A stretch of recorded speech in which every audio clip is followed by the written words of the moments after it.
chat in so we can see what we're doing. Okay. This is going to be fun. Grief, we're spiking on CPU usage. Oops.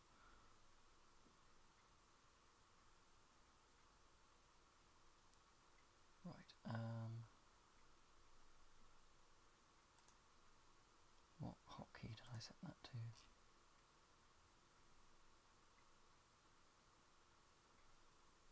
Six, okay.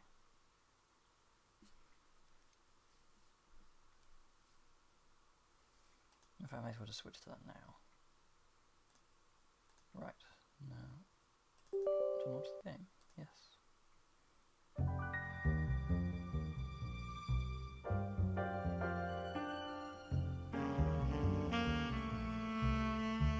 Oh, okay.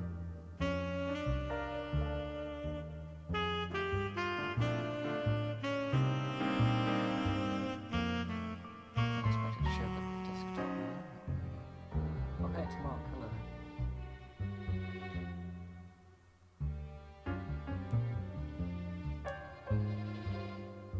Wait, is that a final? I guess it is sort of Final Fantasy. It's like a little way into the game, but yes, it's cheers. Right, hold on, give me a second.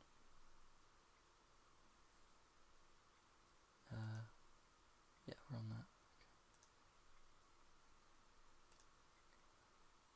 Okay. Hopefully, that's not gonna.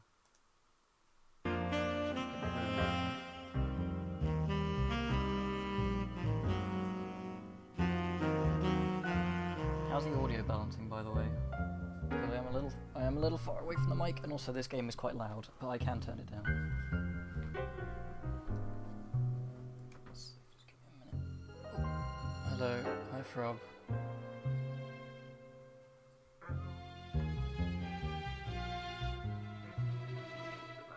What? Could you hear her at the back? Super low, okay.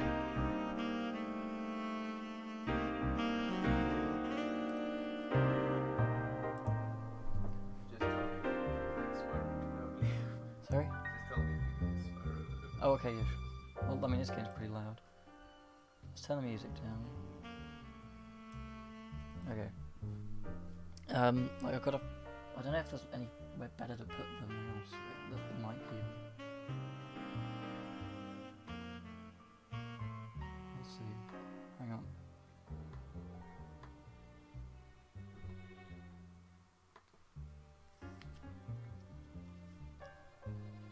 Right. Oh yeah, the mouse is a bit awkward because aspect ratios and gubbins like that. Look, it's a lantern. Right, is that a bit better?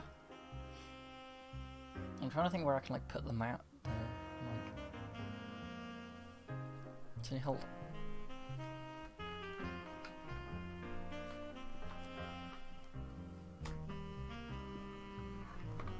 If I just shut that down, I can stick it on there. And since I've got the mouse.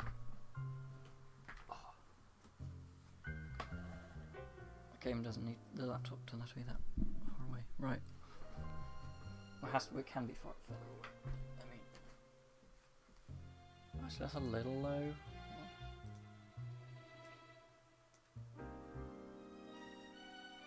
Let's boost that low a little bit.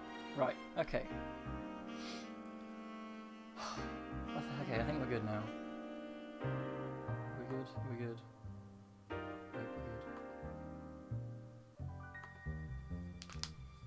Right, so this is Discworld Noir. This is, if I believe, I do have the box with me, a point-and-click adventure from 1999. So expect janky 3D renders of models, because yeah. So yeah, this is based on the Discworld series. It's also heavily influenced by film noir, which oh yeah, I did turn it up again. Hang on, turn it down. There we go. Right.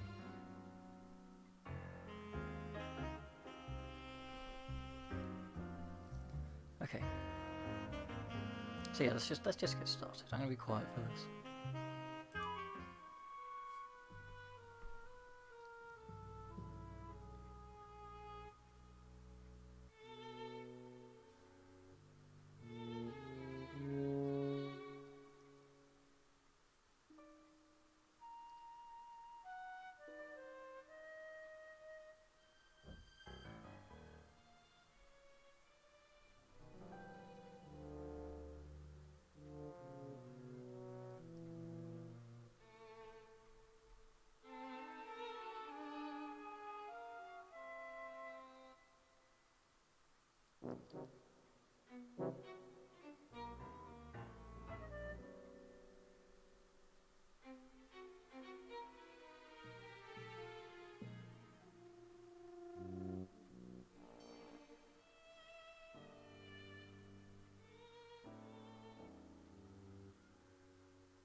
I've had some bad days since I started work as a private investigator. But I'd never woken up dead before. It all started the week before, on a cold and wet Sectober day in Ankh-Morpork, the oldest and most depraved of all the cities on the Discworld. But hey, you've gotta love it.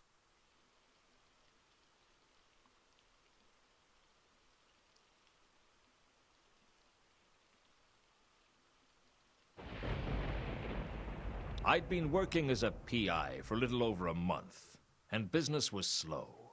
Hiring an investigator to look into your business requires trust, and the amount of trust in Ankh-Morpork wouldn't fill a cup. And it's a small cup I'm talking about. Sure, people trust that you don't get on the wrong side of the patrician. People trust that you don't walk into the shades alone. People trust that the Assassin's Guild will fulfill their contracts or double your money back. Yeah, people even trust death. Just don't ask them to trust their mothers.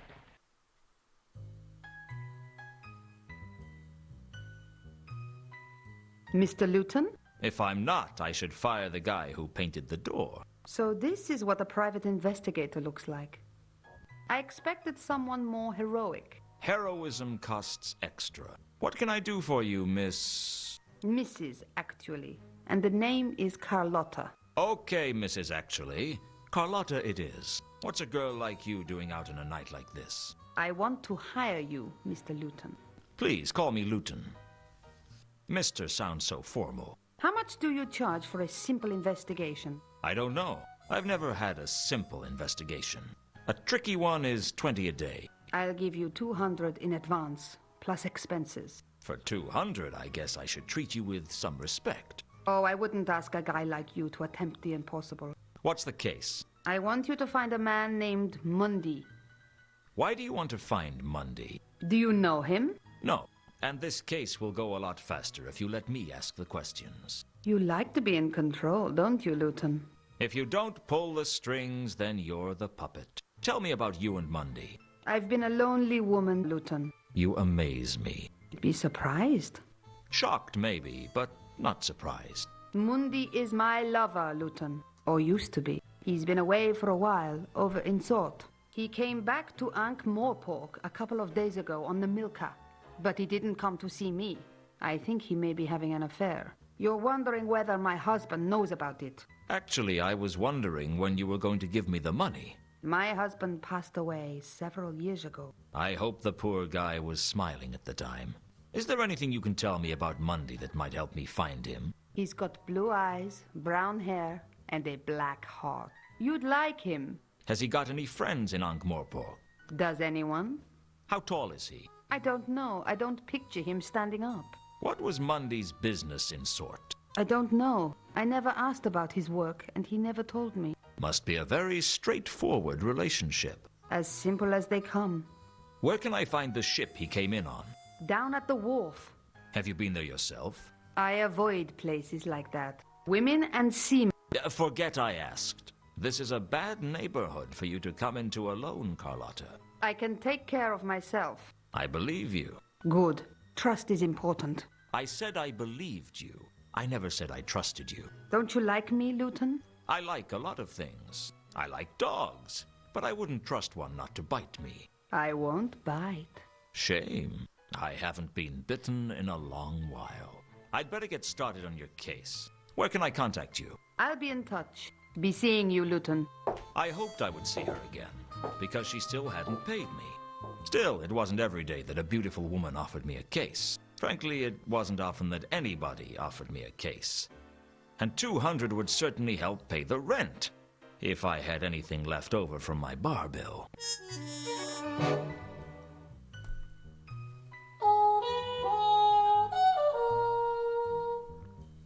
Well, that was a lot to take in. Right, so here is Luton, Discworld's one and only private investigator. Look at his lovely janky walk cycle and soulless eyes. Right, oh god, where do we start? Luton, no! Christ, where do we start? I don't know, where do we start? Alright, well first off we can click on Luton and go into our notebook.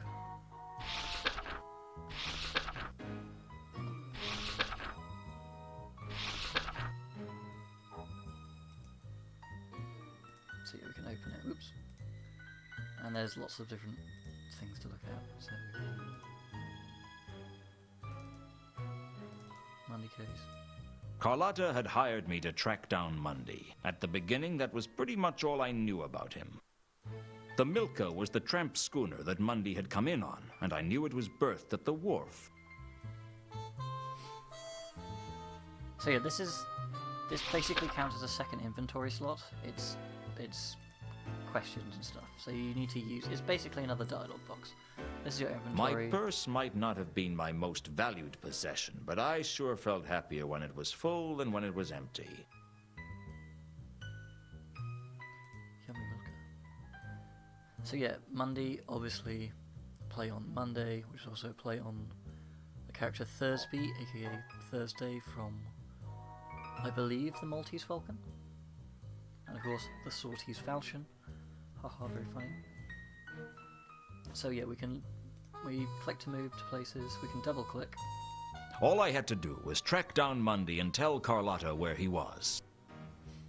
And I had purchased a right-click. large indexed scroll rack to keep track of all the cases I was going to handle. The Mundy case made it 2. And right clicks for some more dialogue. I may as well look around here. I could hardly carry the desk around, even if I wanted to. Sapient pearwood comes from a plant so magical that it is totally impervious to all forms of magic, and so valuable that thieves have cut each other's throats to own it. Unfortunately, I couldn't afford a desk made out of it, so I made do with pine. It's a nice desk, though. Oh yes, that's the other thing. There's like 4 voice actors in this game. Let me look up really quickly because I know most of them. So Luton and quite a lot of the other characters. So yes, he is going to be talking to himself a whole bunch. Is voiced by one and only Welshman Rob Brydon.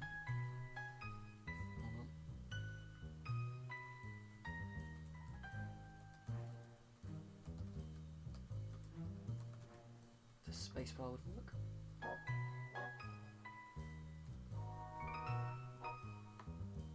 Sorry, I'm just getting the wiki up. Where are we? Here we go. So yes, the other person, of course, is Robert Llewellyn of Scrap Heap Challenge and Red Dwarf fame. Nigel Planer of The Young Ones fame, and person I don't really know that much about is Kate Robbins, who does most of the, if not all of the female voices in this game. Oh, she was in Crossroads and Spitting Image. Yeah, I'm not really sure who she is, I'm afraid. But yes, should we get on with the game now?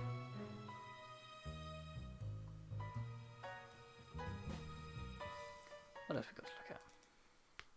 Nothing like a cup of imp-made coffee to make me jittery and paranoid. I'd purchased the imp-powered coffee bean machine from Cut-Me-Own-Throat Dibbler, the man whose name was the byword for quality. With CMOT Dibbler, you could say bye to quality. I'll say this for the ICBM. It made coffee strong enough to blow your head off. On the downside, the imp tended to use most of the beans to fuel its own addiction. Some days the poor thing was so jittery the coffee machine would vibrate off the shelf. Oh yeah, you're going to get instances where you've got a character or a voice actor talking to themselves quite a lot with two different characters. And 5 to 10 is being very low on the scale. There's quite a few characters in this game, and quite a lot of them are voiced by all 4 of these people. I think we could safely say that the door to my office was just for getting in and out of my office. A lot of strange things had happened to me since becoming a private investigator, but the weirdest was the irrepressible sensation that the most important thing for me to own as a PI was a door with my name painted on the glass. Some mysteries are best left unsolved, I guess.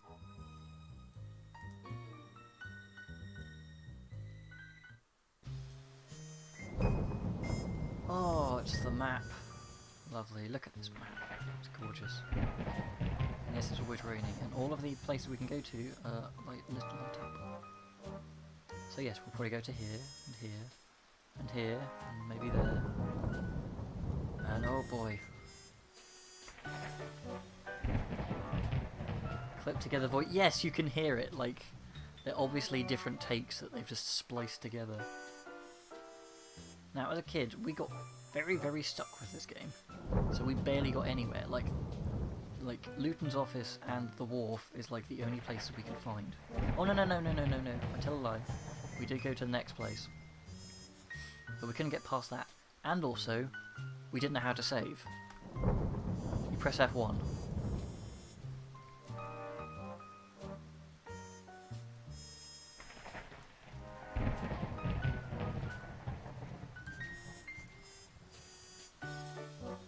So yeah, that previous save was just me making a quick. Oh, what is it? There's like a.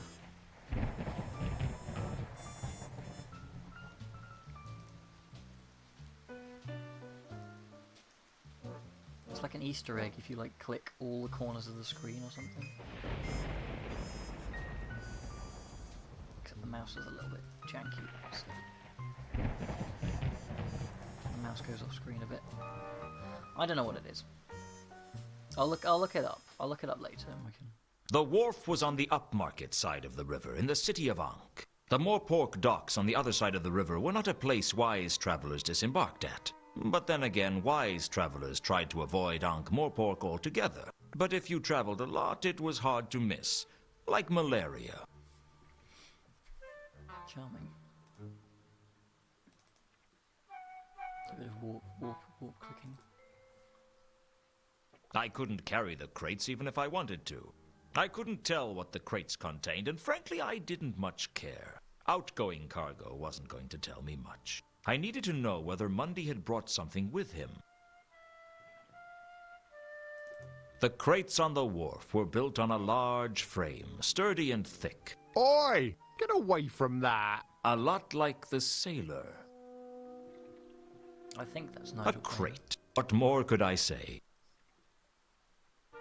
Something told me I wasn't going to learn anything useful from the sailor. The sailor was busy loading the ship, and I decided not to disturb him.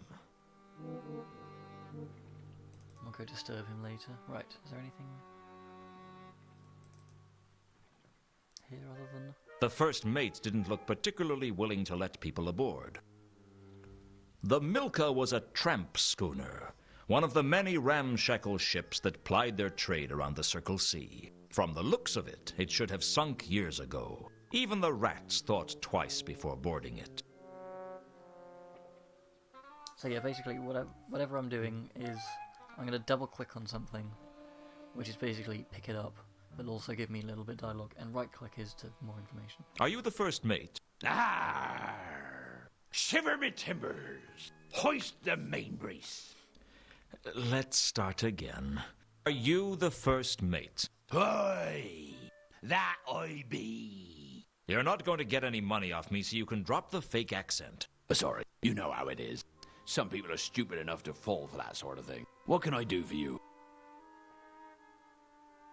I quote that line so often because it's funny. So yes, this is Robert Llewellyn. So this is bye bye. This is I will talk to you. This is I will look through my notebooks, and this is right. When do you sail? As soon as we've got her loaded. How much is passage? Where are you looking to go? I don't know. Sort, perhaps. We've just come from there. It'll be a long time before we get back there again. Did you bring any passengers? Sure. We always try to take a couple of passengers. They pay their way, and if there's a big storm, they are very useful as to sacrifice to the angry sea gods. Of course, we tell people they were washed over the side. So yeah, once you talk to them, you get some little extra dialogue. What were the options. passengers on the last voyage like? There were 3 of them. One of them seemed all right, but the other 2, I don't know about them. There was something strange about them. Something strange. Haha, so yes. We now have another dialogue option in our notebook. Hi, Suave. Milka. Now, the thing is, is it an item? I think it's an item, because we never got very far in this game. So we never got any items. When we finally got far enough into this game, we got an item. The item noise sting is fucking terrifying. So we'll see that when we Do get you sacrifice passengers often? No, the captain doesn't like it. He says it's bad for business. I said that we were advertising ourselves as offering an exciting tour of the Circle Sea. But he pointed out that most people would expect the tour to be above the water. If I'd had my way, we'd have thrown some people off the last voyage. Bad omens? The whole crew had a bad feeling of dread from the moment we set off. Looking at the state of the ship, that doesn't come as a surprise. Right, let's see what we've got in the notebook. What do you know about a woman named Carlotta? Doesn't ring any bells, I'm afraid. What do you know about a woman named Carlotta? I'm going to be saying this to everybody I... What was strange about these passengers? I don't know. One of them seemed kind of foreign. I mean, more foreign than most. Very helpful, sir. Very, very helpful. Was there a man named Mundy on the last voyage? It's funny you should ask that. You're the second person today to have an interest in Mundy. Who was the first? A dwarf. He didn't give his name. I don't think he was from round here, though. What about Mundy? What was he like? I don't pry into the passenger's business, but for a man who came on board pretty happy, he seemed pretty unsettled when he left. Not that I blame him. Something was definitely amiss on this last voyage. Do you know where he is now? Mundy? No. Like I said, I don't pry into passengers' business. Unless you actually look through their luggage after they've been washed over the side. Hey, what are you inferring? I'm not inferring anything. I'm implying that you might have had a look at their luggage at one point. If I had, I certainly wouldn't admit it to you. Which either means you didn't look, or you didn't find anything of interest. You better watch your steps, son. It's not good to make accusations like that. Don't worry. Anything we discuss is strictly between you, me, and anyone else I tell. Same.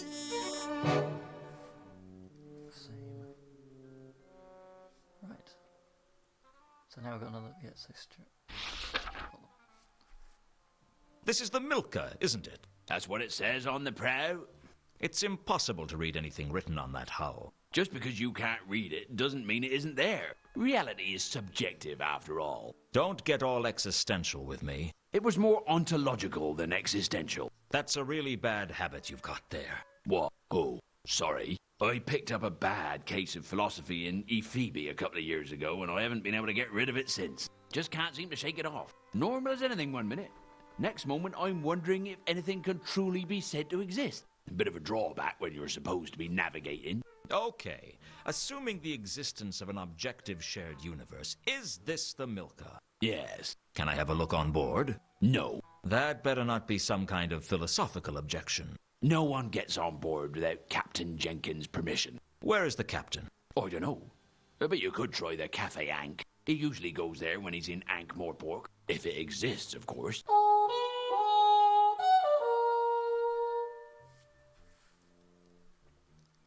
Good lord, what is going on in there?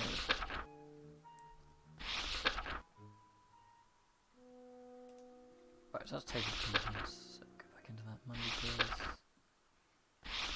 Past that. Right.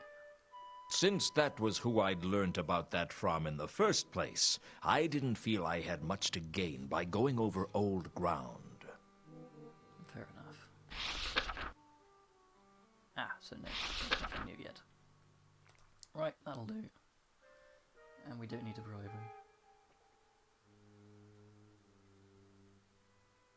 No, this isn't. It's not, no. Rob Brydon is Luton. Robert Llewellyn is the voice of Mr. Scofflet. Well, safe voyage, if that's possible. Like, you can definitely tell. Right, so now we have a new area to go to.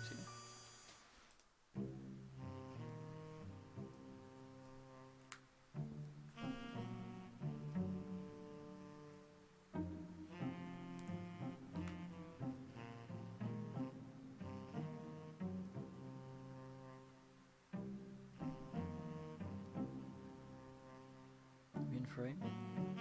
Oh yeah, we're down here. Okay. Yeah, I always wanted to see if we could walk up here. We can't really. Hold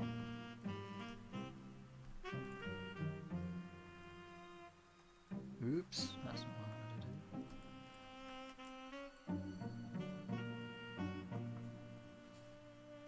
Can you save that? I'll probably save over old files later. But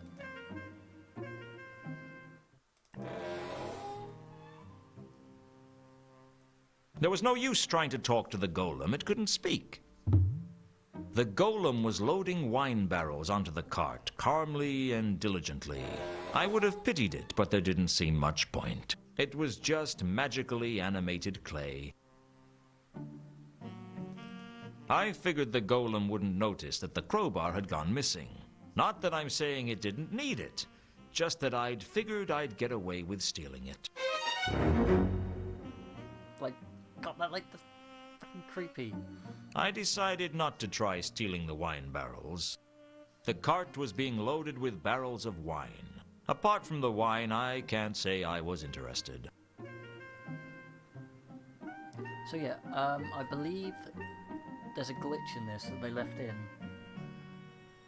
where later on you get all your items nicked off you. But you can come back here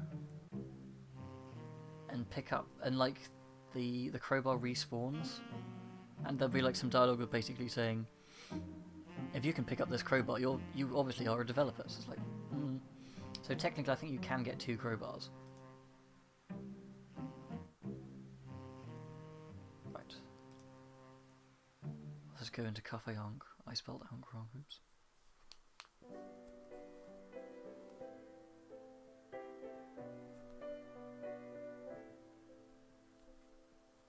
You can't recall if the whiskey knocked you flat, or if everything was a blur.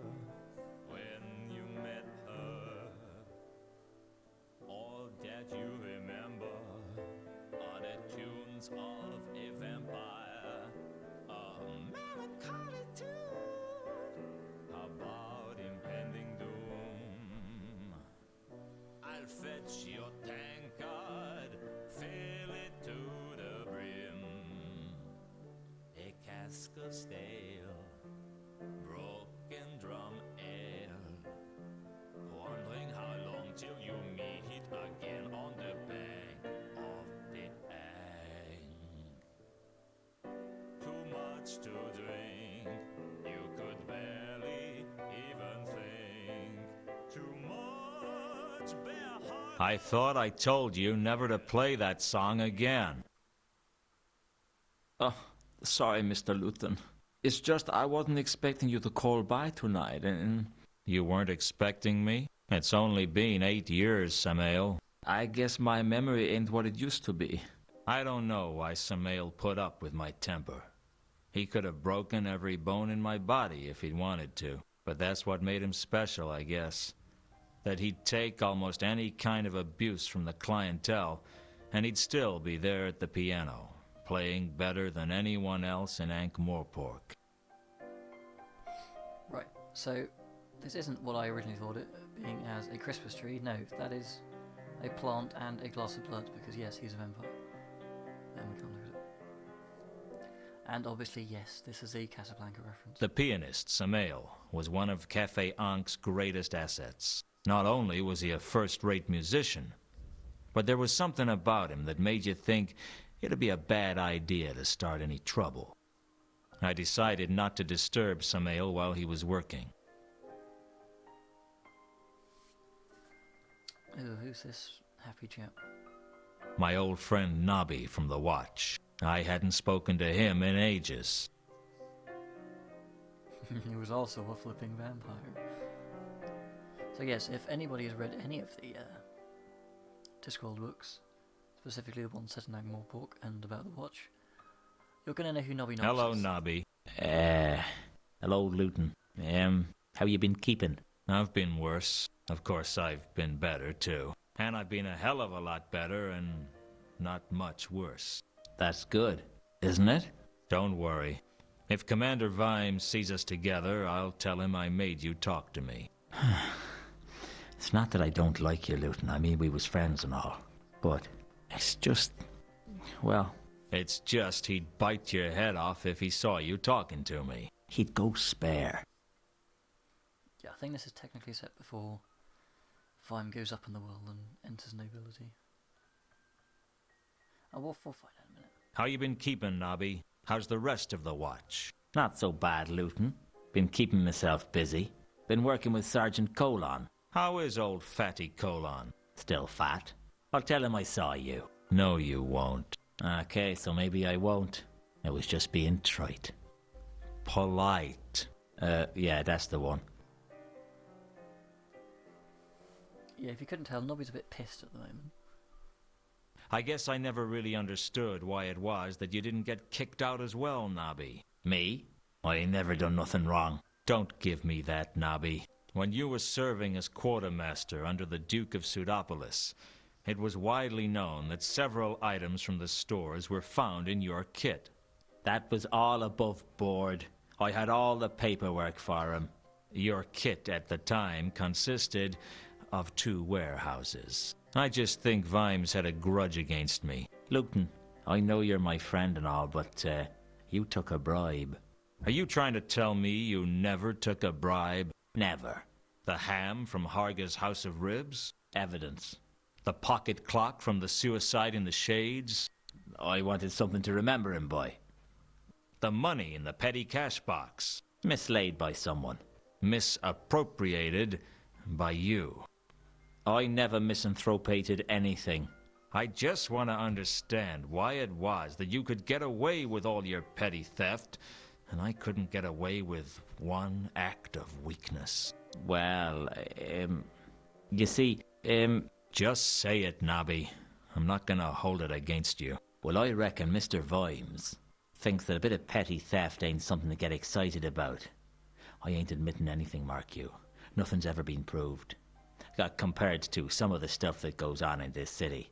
But someone who's taken a bribe, well, that's like allowing the rich to avoid justice. That wasn't why I did it. I know. But you know Vimes. Yeah, I know Vimes all right. Yeah, Vimes is a bit of a piece of work in this game. What's Vimes up to these days? He got married. Married? He was only ever married to his job. Nah, straight up.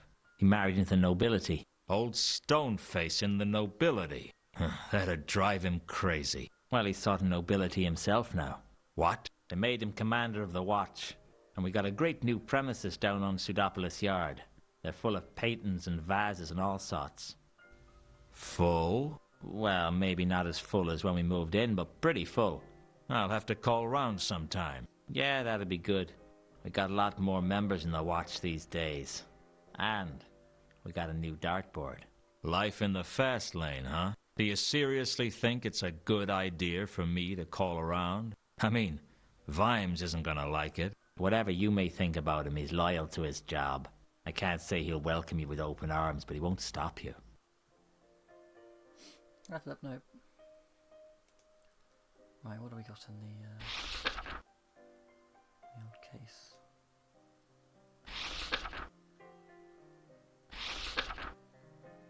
Fair enough, dude. Do you know anything about a man named Mundy? I'm not getting drawn into anything while I'm off duty. Wait till I'm back at the yard. Hi, Fuskeep. Have you heard of the Milka? It arrived in town a short time ago. How long ago? 3 days. That's strange. Why? Well, there's been a string of odd murders in the last 3 days. What do you mean, odd? I mean, this is Ankh-Morpork we're talking about. I'm not sure I should discuss the details with a pavilion. A civilian, Nobby. How much have you had to drink? I'm as sober as the day I was born. That's a frightening thought. New rodents. And a new place. Perfect. This is some murder. Since that was who I'd learnt about that from and... Alright, okay, good. I can skip. Goes over again. Have you heard of the Milka? It arrived in town a short time ago. How long ago? 3 days. That's strange. Why? Well, there's been a string of odd murders in the last 3 days. What do you mean, odd? I mean, this is Ankh-Morpork we're talking about. I'm not sure I should discuss the details with... How much... I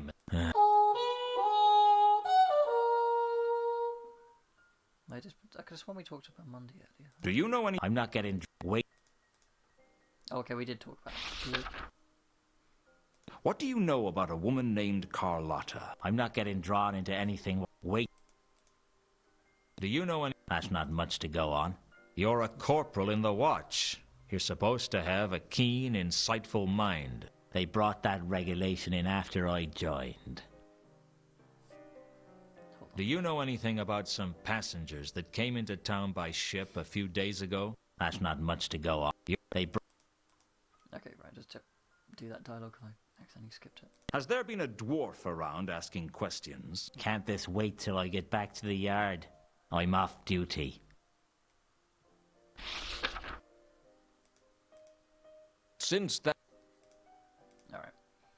I'll catch you later, Nobby. Don't do anything I wouldn't do. What's that supposed to mean? Well, don't get caught doing anything I wouldn't do.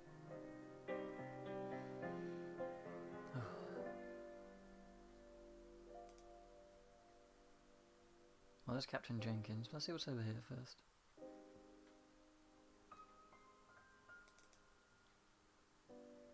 I suppressed the urge to get myself a drink, although I could really have used one. My old friend the bar. I was tempted to order a drink, but I was working.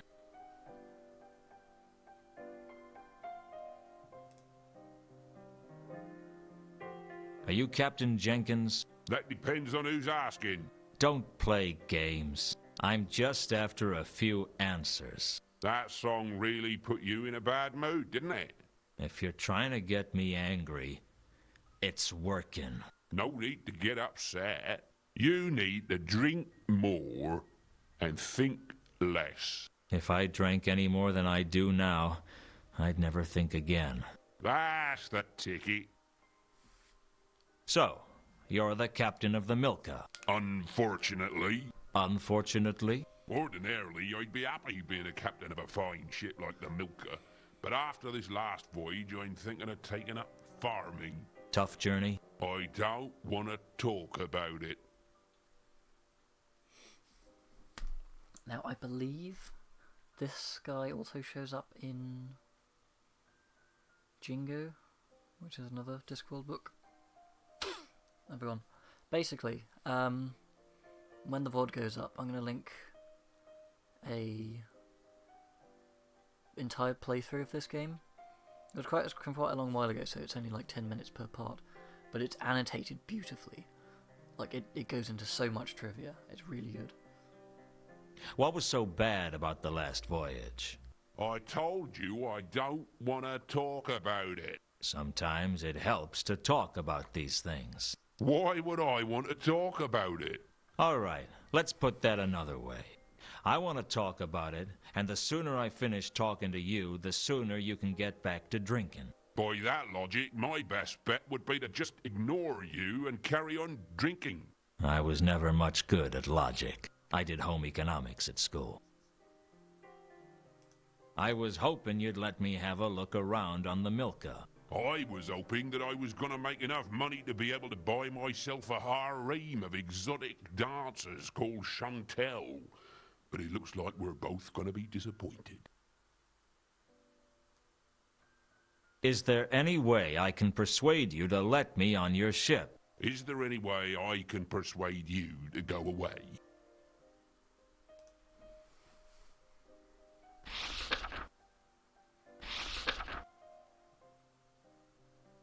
I understand you are carrying a man named Mundy on your ship. What's it to you? I was hoping to find him. Owes you money, does he? No, he's an old friend. Him? You must think I'm as drunk as I look. Aren't you? Well, okay, so maybe I am. What did you want to know? Where is he now? I've no idea. We picked him up in Sort a couple of weeks ago and we brought him here. That's about all I want to know about him. Did he say what he was coming to Ankh-Morpork for? I think he said he was meeting someone. Who? Now, I can barely remember my own name, let alone something I overheard through a doorway last week. The Milka looks like a good ship. You know nothing about ships, do you? She looks like exactly what she is. A run-down tramp schooner with no future. Any chance I could look around her anyway? All I want to do is get the cargo loaded and get out of this god's-forsaken city. I don't need people snooping around on board.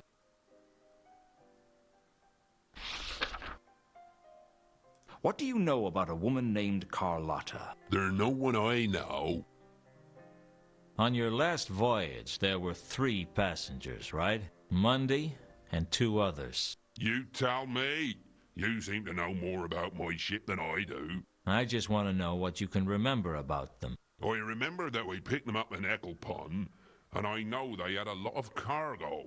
Oh, and one was a woman, and one was a man, I think. You think he was a man? There was something particularly foreign about him. I'm not sure what. Where's Ecclepon?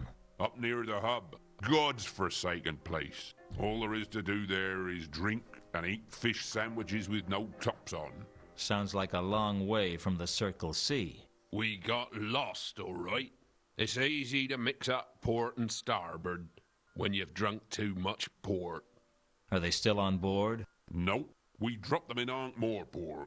And before you ask, I have no idea what they were doing here. That's not my business. I was beginning to realize that Captain Jenkins only had 2 questions to ask his passengers. Where are you going, and how much money have you got? Yes, Ecclepon, or no place. Same with... oh god, what's it called?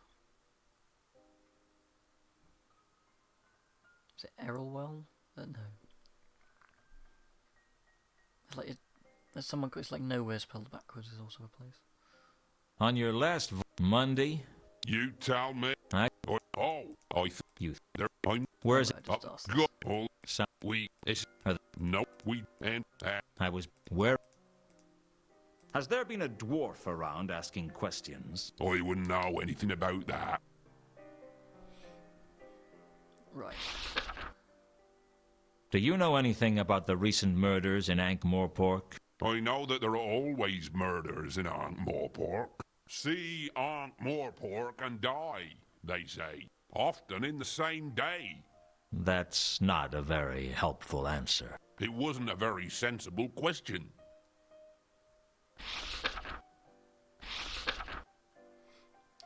Well,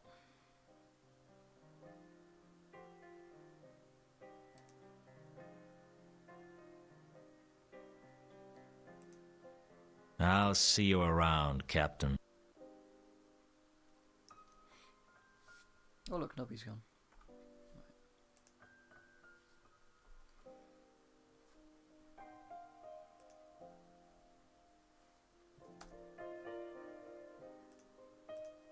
Override that.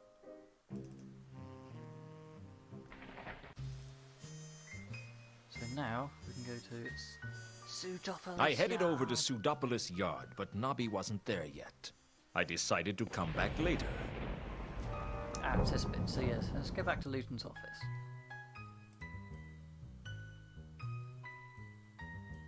Oh, it's no. Okay, it's not the trigger yet.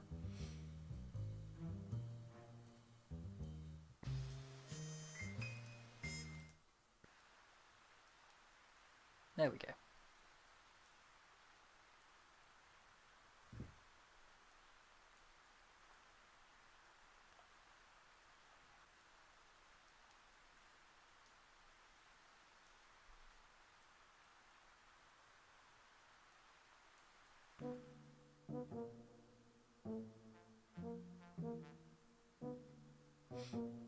Also, I've only literally just noticed this now, but these paintings in the background are from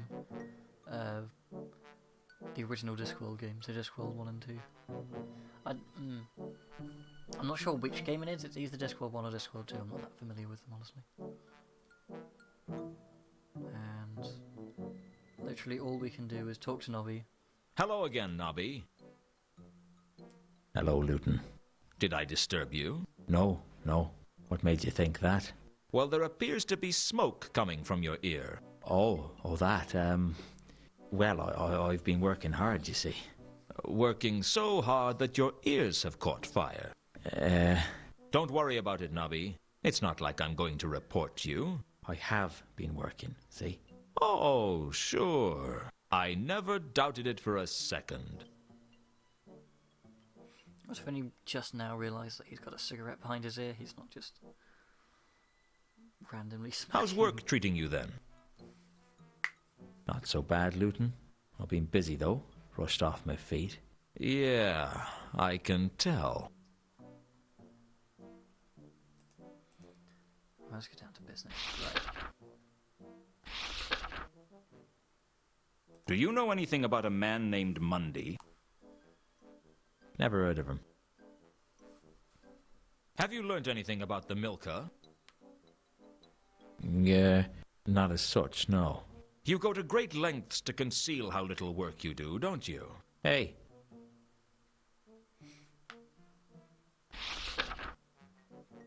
What do you know about a woman named Carlotta? Never heard of him. I don't suppose you've investigated the passengers on the Milka, have you? Of course I have. Sorry, but you're not the most, diligent of investigators. I work as hard as any man of my rank. You're the only man of your rank. There's 3 dwarfs, 2 troll, a woman and a zombie with the same rank as you, but you're the only human male. I know you're human because you carry a bit of paper to prove it, signed by the midwife. The maleness, I'll take that on trust. Do you want me to help you or not? What have you got? Well, I interviewed one of the passengers. What did you learn? That's official watch business. You didn't learn anything, did you? Not as such, no. Any chance I could interview this passenger? I don't see why not. She's down in the Cafe Ankh now. Well, that's something, I guess. Okay, so we've got to go back to Cafe Ankh. Has there been a dwarf around asking questions? I don't know. so... Any word on these murders? Nothing yet. But our top investigators are working on the case 24 hours a day. Nobby? Yeah? Are you one of those crack investigators? Yeah? Why? Never mind. Just a thought. Right. Catch you later, Nobby. Mouse.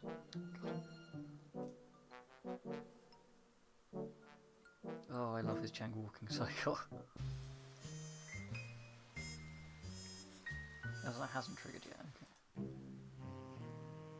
Back to the cafe arc. Oh yeah, look, he spawns. And then... Smell starts playing. And then disappears, and then he reappears again.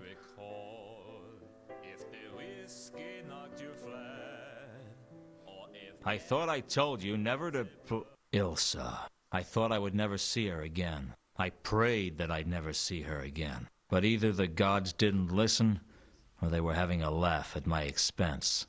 Knowing the gods of the Discworld, I had a pretty good idea which. Play it again, Sam. You know what? No one's ever going to believe you said that. Hello, Ilsa. How long's it been? Too long. That's funny. I was thinking that it wasn't long enough. Aren't you pleased to see me? Sure. Like a jellyfish praying for the tide to come in. What's that supposed to mean? If I always knew what I meant, I'd be a genius. Back then, you always knew what to say. I still know what to say. I just choose not to. You're getting a big kick out of making me feel cheap, aren't you? Well, maybe I had it coming. Hey, don't take my side. You'll take all the fun out of it. So yes, obviously is a play on words of Ingvar Bergman, I believe, and she's literally Lauren Bacall's character from Casablanca. I spent years rehearsing what I'd say if I saw you again. What I'd ask you. I tried to imagine what you'd say. But now I'm here. You can't think of anything to say? Now you're here, and I just want to slap you. Just once. Across the cheek. What will that prove? That I still haven't forgiven you. You're not making this easy, Luton. Did you think I would? Did you think I'd just come bouncing up to you like a trained puppy? Maybe I'd wag my tail and wait for you to throw me a stick. Well, I'm never going to be another woman's dog for as long as I live. That's cruel. Not as cruel as the day you left me. What made you ask for that song? I was feeling sentimental. It's good to know that you still remember me. How could I forget? I don't know. But you managed to leave.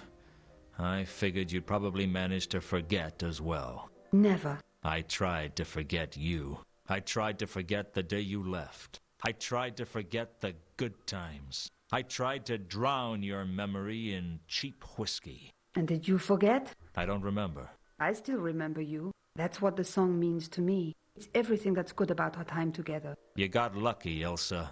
You got all the good memories, and I got all the bad. It didn't have to be like that. It's always like that. I suppose you have some explanation for what you did. Some pat excuse that'll make everything all right. There's no excuse for what I did. At least we agree on one thing. Why do you hate me so much? Because I had everything when I had you. And when you left, you took everything with you. It's easy to hate someone who took it all away from you. It hurts to hear you talk like this. Good.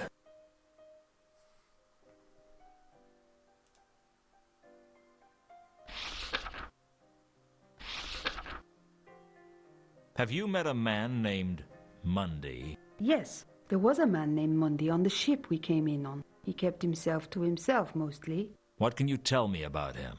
He seemed nervous. Anything else? I remember him going down to the cargo hold at one point. He looked really shifty, as if he was hiding something. Is that it? That's all I can think of. So, you came in on the Milka, did you? Yes. Alone? No, I came with a companion. It figures. What? Women like you are never alone. I've been alone. You know nothing about loneliness. You know nothing about what it's like to not know why you've been abandoned.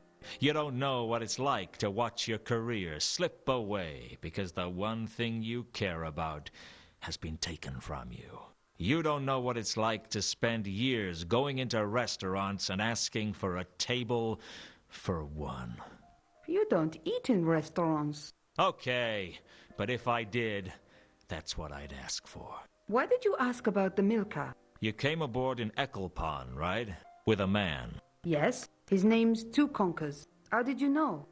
It's my job to know. You're being paid to find out where people board ships? No, I'm a private investigator.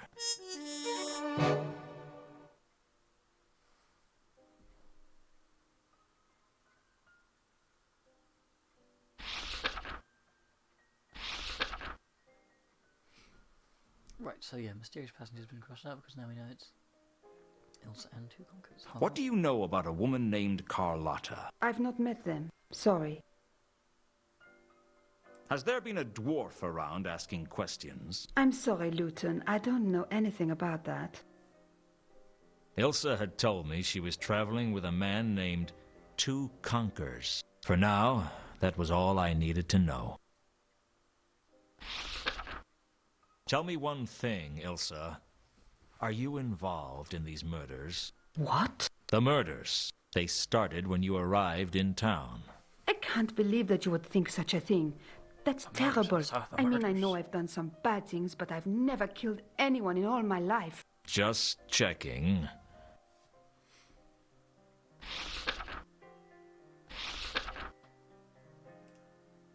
Don't go far. I might want to shout at you again. I'm sorry, Luton. Not sorry enough. Right, so now we have another dialogue option. Hello again. Hello yourself.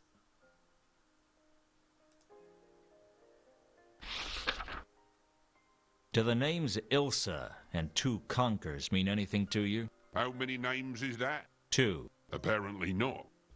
They were on your ship. Ah, I see. Ask me that question again. Do the names Ilsa and Two Conkers mean anything to you? Yes, they were on my ship.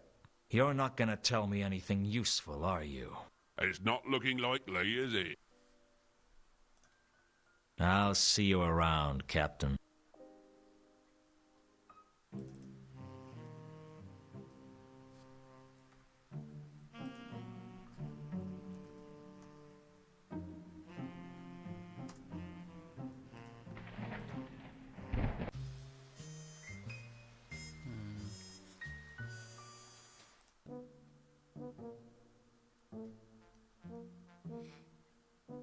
Hello again. Hello. I like the blatant just 90-degree turn he does. It didn't seem worth asking about that.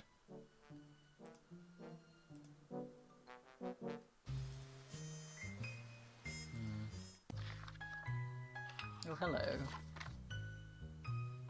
On an ordinary night, I'd sit around waiting for business. But this night, business was coming to me, and bringing trouble with it. Business, I didn't mind. But trouble was an unwelcome guest. And like all unwelcome guests, it was hard to ask it to leave. And by the third day, it was generally wearing your shirts and leaving its stuff in your bathroom. Hello, Mr. Luton. I've been expecting you. I should hope so. This is my office. How'd you get in? Through the door. It was only locked. I know all about doors. Good. Use this one to get out. I have a message for you, Mr. Luton. I don't take messages from strangers. Then let me introduce myself.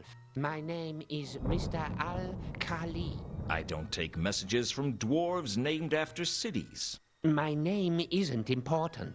You seem to think it was.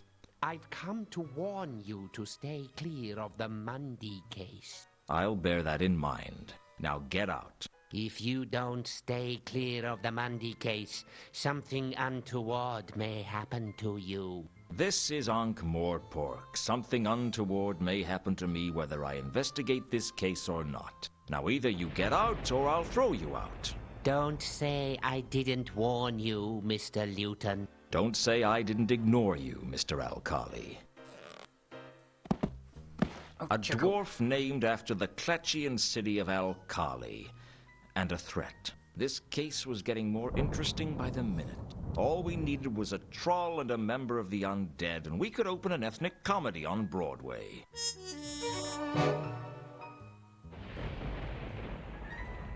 Now, Alkali, named after a city, obviously this is a reference to Joe Cairo from not Casablanca, Maltese Falcon.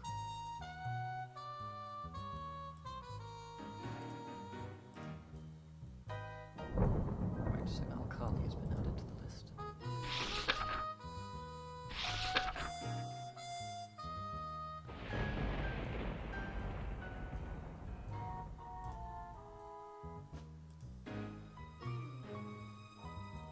Can I put that there?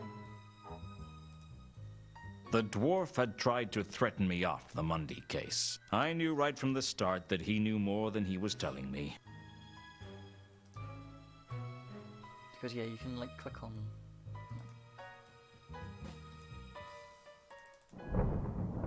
The dwarf had... I knew right... No. Oh Christ. My desk had... There we go. Let's try and get rid of that. Right.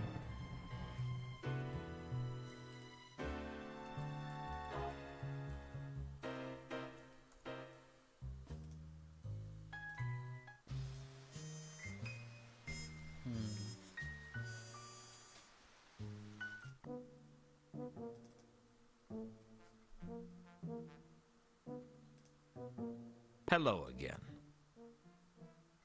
Hello. How's work treat? Not so bad, Luton. I've been busy, though. Rushed off my feet. Yeah, I can tell. Do you know a dwarf by the name of Alkali? Never heard of him. How did you know he was male, then? You can't trick me. Everyone knows dwarves don't use the female pronoun. Okay, okay. Mind you, I've always wondered what a female pronoun was. One of nature's wonderful mysteries, Nobby. Is it normally kept covered or what? I'm going to leave it to your rather uninventive imagination, Nobby. Well, that was helpful. Maybe Ilsa will know. Like measles, maybe. Or athlete's foot. It's just encapsulator.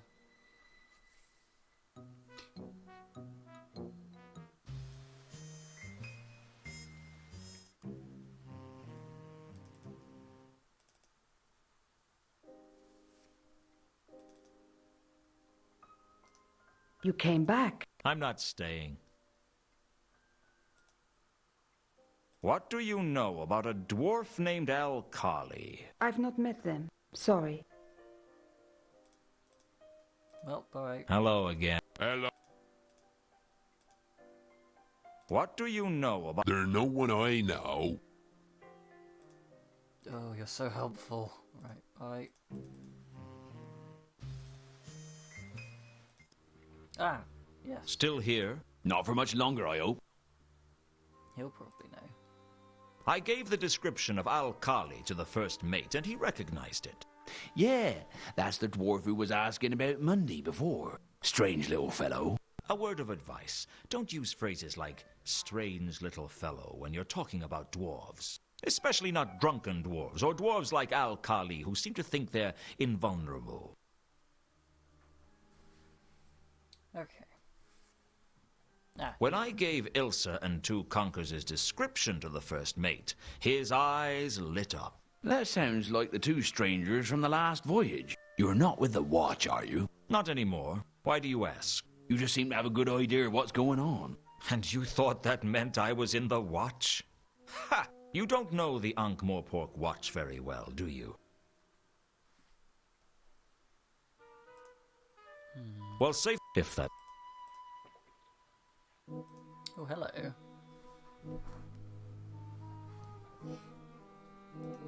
He appears to have buggered off.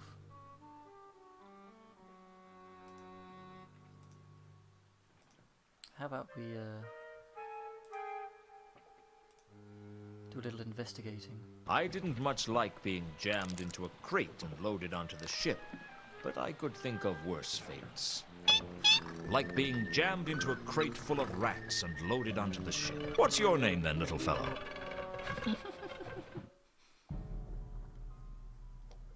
The hold was dark and dank, and I couldn't shake the feeling that I wasn't alone.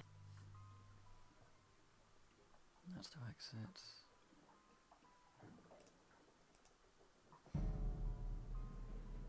I thought I could see a label amongst the wreckage.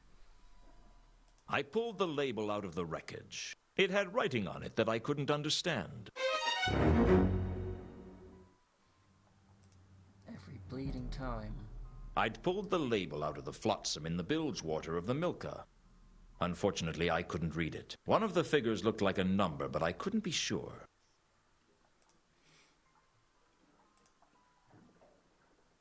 Wait. The bilge water was littered with flotsam that looked like the remains of a smashed crate. It was just flotsam.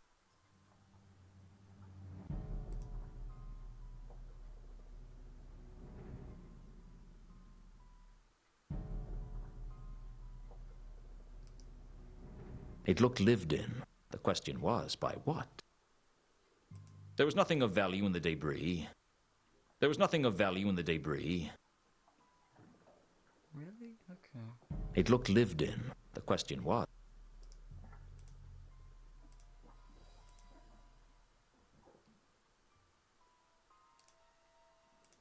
I didn't think there was much I could do with the debris.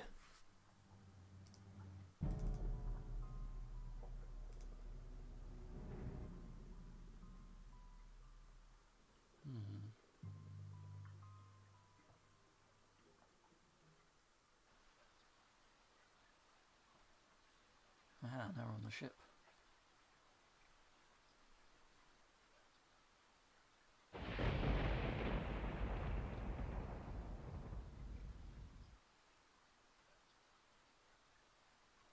Where's the... no. There we go.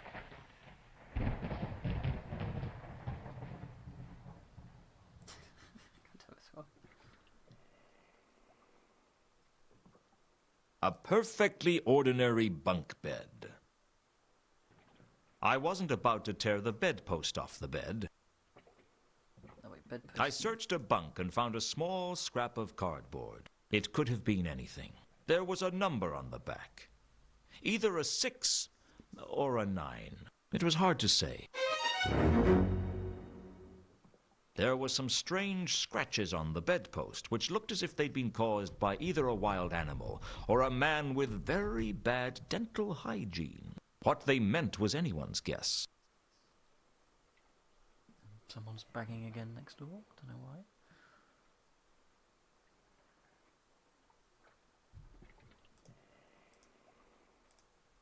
The scrap of cardboard I'd found in one of the bunks on the Milka had a number on it, either a 6 or a 9. I didn't think the scrap had been torn off intentionally, but that was all I could tell from examining it. Okay. So now we got some more clues.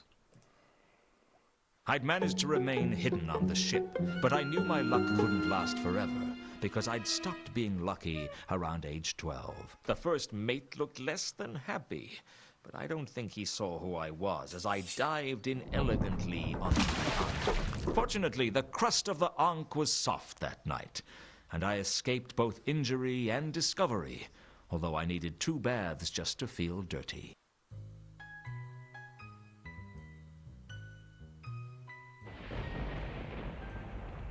And yeah, that cutscene freezes for whatever reason. Right, so...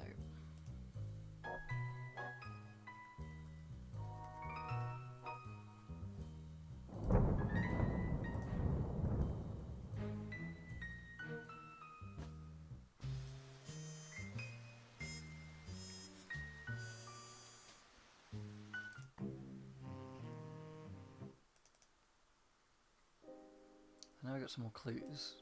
You came back. You can talk to people. Can you read this? Yes, it says Pier 5. What language? Agatean. How do you know an obscure language like that? Actually, Two Conquers is from the counterweight continent. I learnt it from him.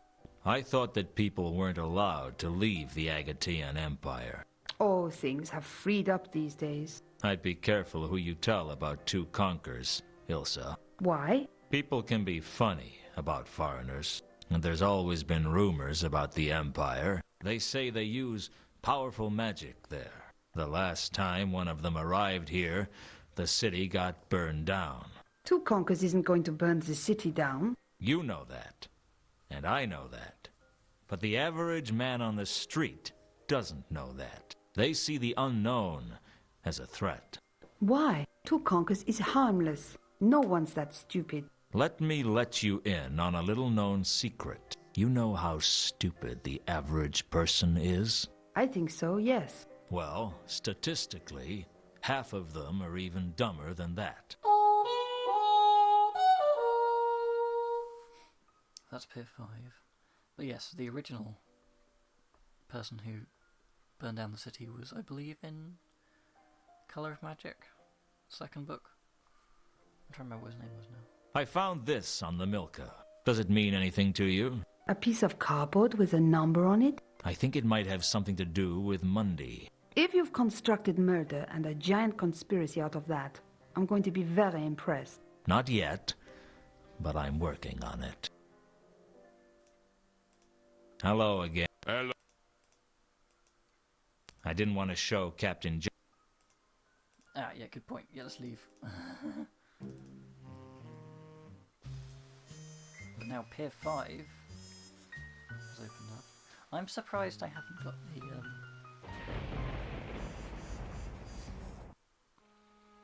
I haven't triggered something else yet.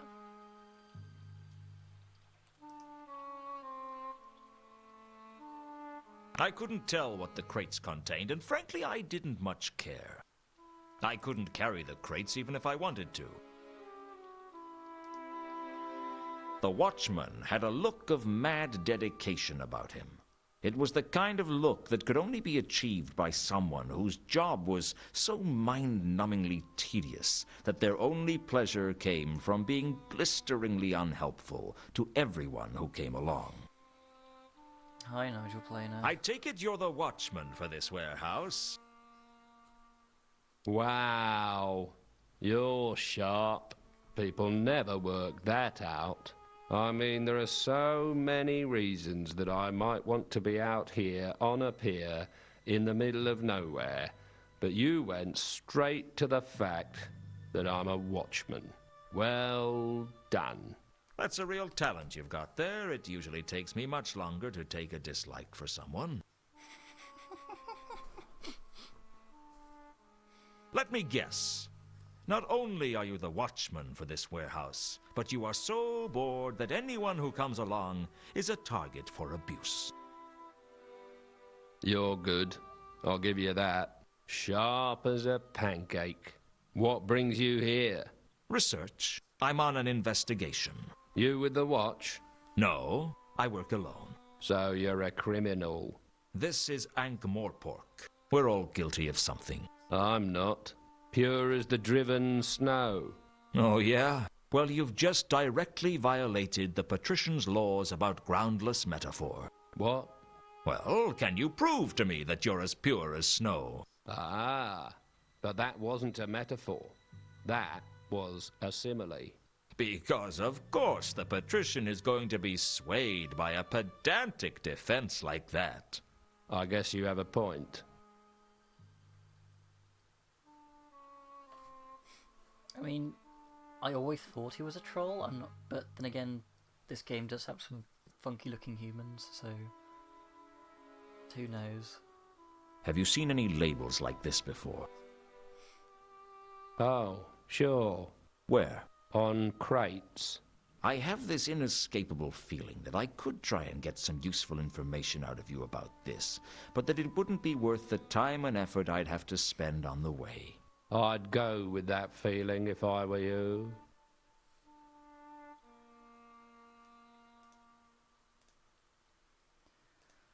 Oh, let's go through the list.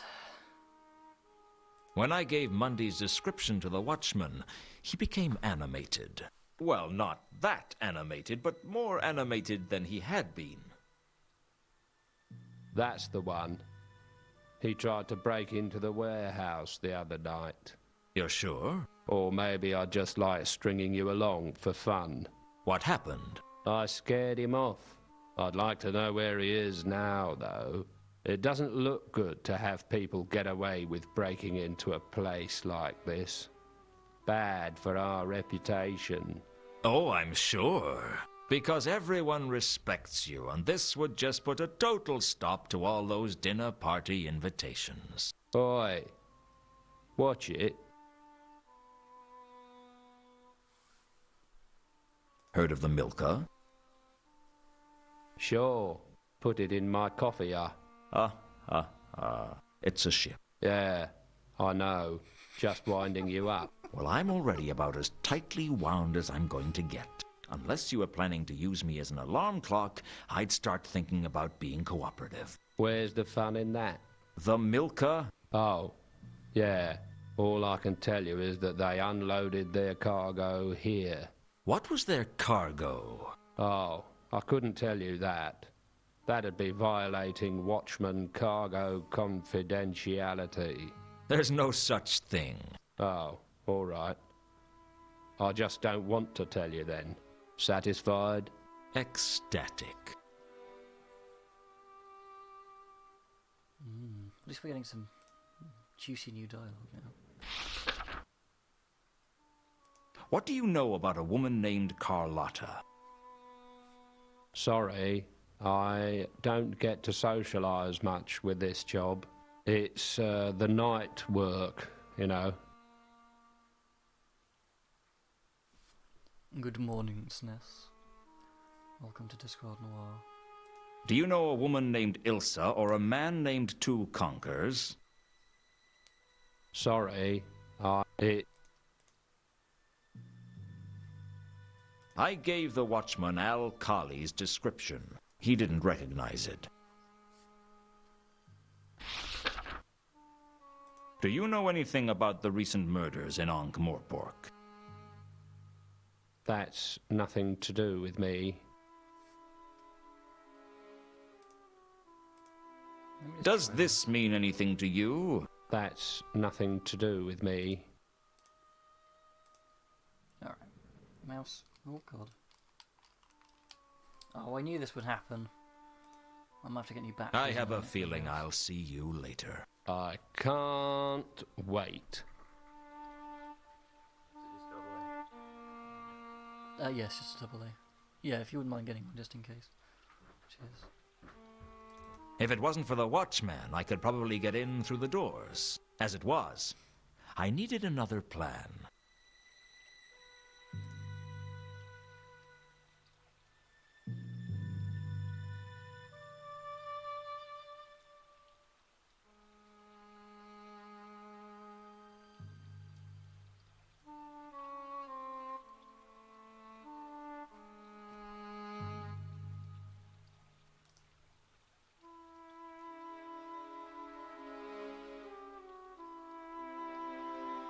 The River Ankh.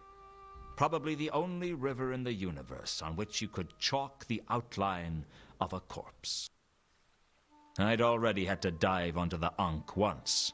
I wasn't about to do it again. The skylight sat on the roof, an inviting alternative entrance.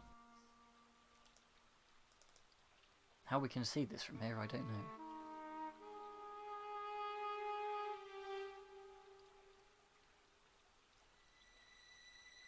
I wasn't the disk's greatest climber, and the warehouse wasn't the easiest building to scale. I was going to need some help.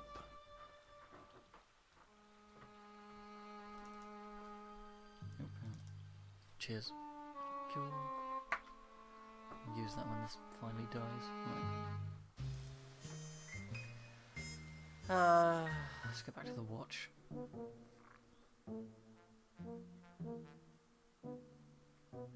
About Hello face. again. Hello. Hello, Luton. Come on, Luton, off to the job. It's mutant, technically. Do you know a dwarf by the name of Al-Kali? Never. How did you know? What? I'm go. Oh, we've done this dialogue already. Can you read this? Give me a break, Luton. I don't know everything. Does this... No. Well, The troll stepped out of Oh, the here we go. shadows like light was too intimidated to illuminate him. He seemed like the quiet sort, but you got the feeling that if you stepped out of line, you'd get your teeth kicked down your throat. For that matter, he could kick your throat down your chest and your chest through your legs. But I was hoping it wouldn't come to that, because none of my clothes would fit. Find Therma. Sorry, friend, I don't understand. Find Therma. You want me to find Therma? Is that it? Well, what is it? A person? A thing? Look, if we're going to carry out a conversation, it'd help for you to talk. Find Therma. Okay, find Therma. What's your name, friend? There was something about a troll that big that made you want to call him friend. Malachite. Find Therma. You've got to find her. I wasn't about to argue with a troll that could twist my head off and use it as a cocktail onion. Okay, friend, what can you tell me about her? Any suggestions of where I should start looking? Used to sing at the Octarine Parrot. Find Therma. Got to find Therma. How can I contact you? Find Therma. That was all he said. I guess he wasn't very bright. But then there's things under damp logs that are brighter than most trolls.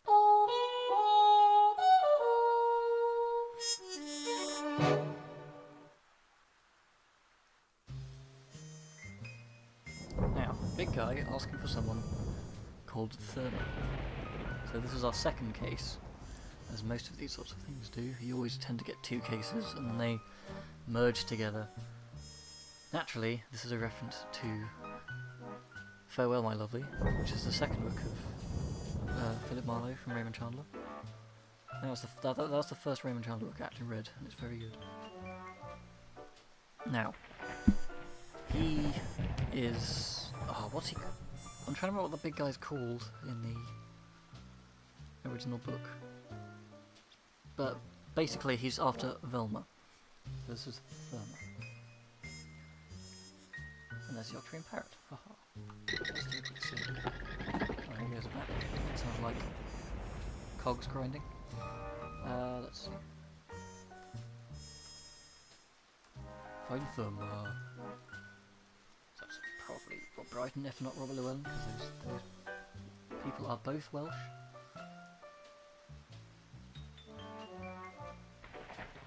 Right, so let's see. So we know we can... Well, we might as well go to the Octarine Parrot then. I'd heard of the Octarine Parrot. It made other dives sound appealing. What a place. I could feel the rats in the walls. Hell, I could see the rats in the walls. In fact, some of them had come out of the walls and were sitting at the tables. There you are.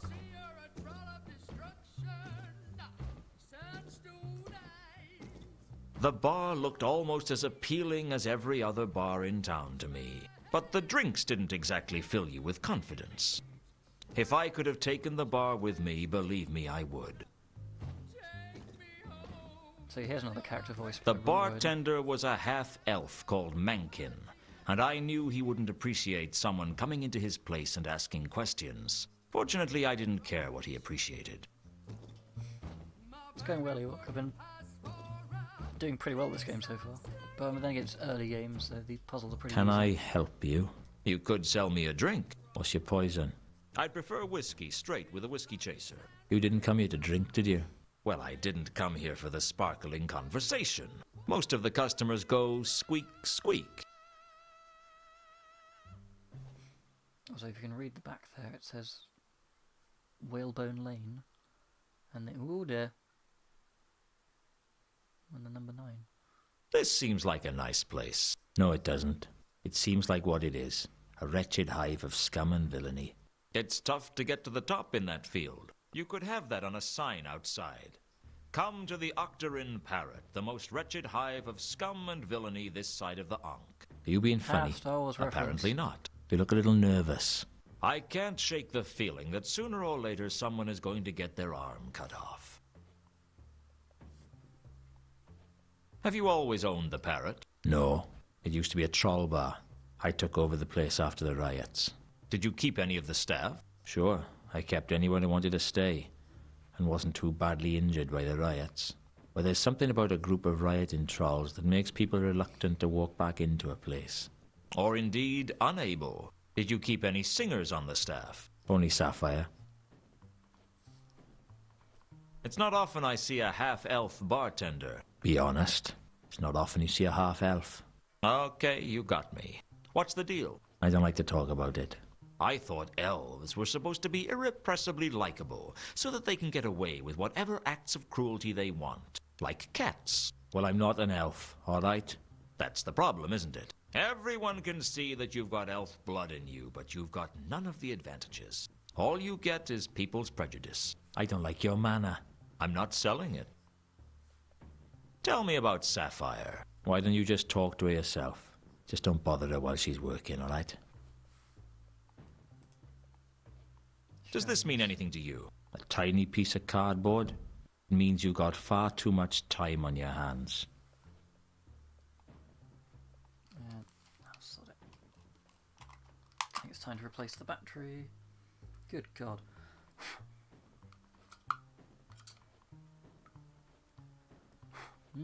Lovely, lovely dust. Right. Bing. There we go. Can you read this? Nope.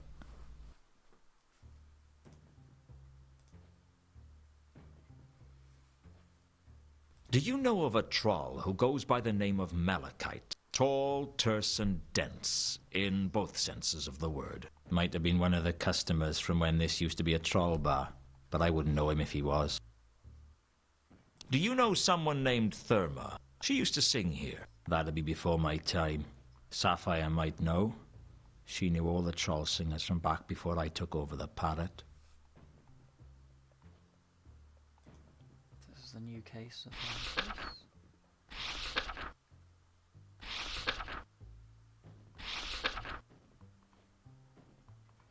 Do you know someone named Therma? She used to sing here. That'd be before Sapphire.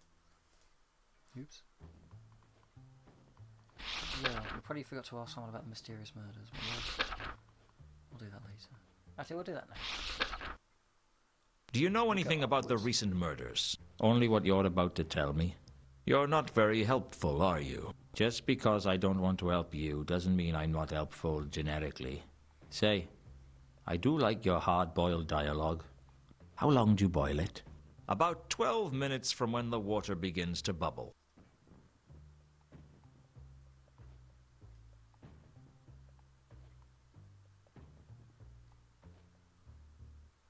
Oh, you're not a fan of aces then?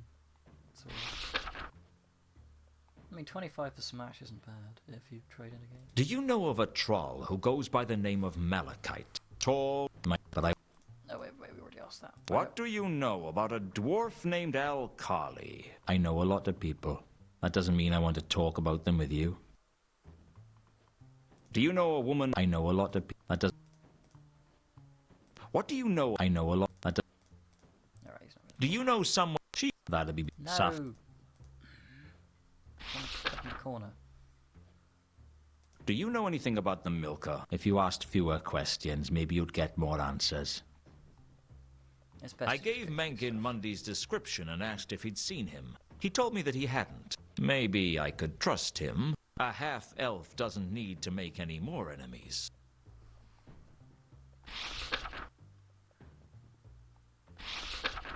So yeah, there's a shortcuts. Case, yeah, contents, cases, contacts, and suspects, murders. can go to cases, then we go to cases. Lovely. Haha. I think that'll Until do it. later, Mencken. What the hell was that? Hold on.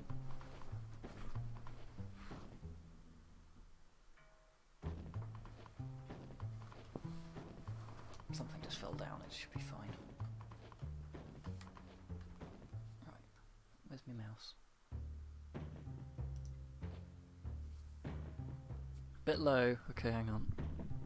I am like quite far away. The stage, where performers go up in front of a drunken crowd and sell their dignity to earn enough money to barely live on. It made me think that all the discs a stage and all the people players. Unfortunately, I felt like I'd been cast as an extra in my own life story. Thank you, Shakespeare. There was nothing I could do with the stage other than be glad I didn't have to perform on it. The Troll singer was something else. I didn't know what, but she was something. Oh, look at this. A notice board here, which I kind of want to look at first.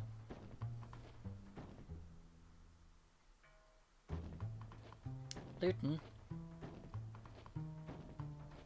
Luton, what are you doing?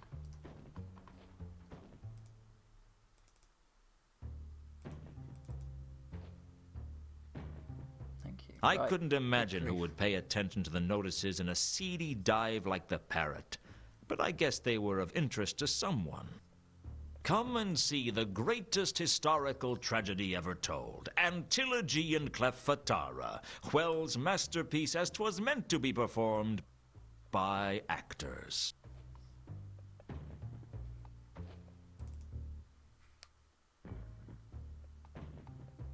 Can we talk? Certainly look that way. Move mouth, waggle tongue. Yeah, it all working. My name's Luton.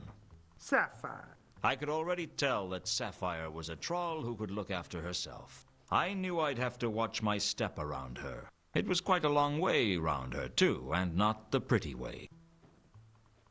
You been a singer here long? Long enough. Long enough for what? Long enough to want to be singing somewhere else. What do you know about the barman? Mankin? Not much. Know that him a bigger loser than me. How come? He owns this place. At least Sapphire leave if Sapphire wants to. Why don't you leave? Where would I go? No place on disc for a troll like me. Spend our whole lives waiting for break. Just one chance to come our way that can seize in both hands tightly. But it never come. Or if it do, we don't recognize it. So we go back to grind of job we hate. And just keep on ticking each day, one step closer to end. Do you do children's parties?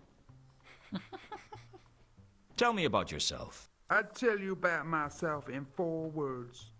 Big ideas, small results. Why did you become a singer? Aren't many jobs for a troll like me. And at least this one honest. Is honesty important to you? As much as anything else. I'm guessing nothing much matters to you right now, Sapphire. You catch on quick, Luton. Alright, that's probably not worth looking through the inventory.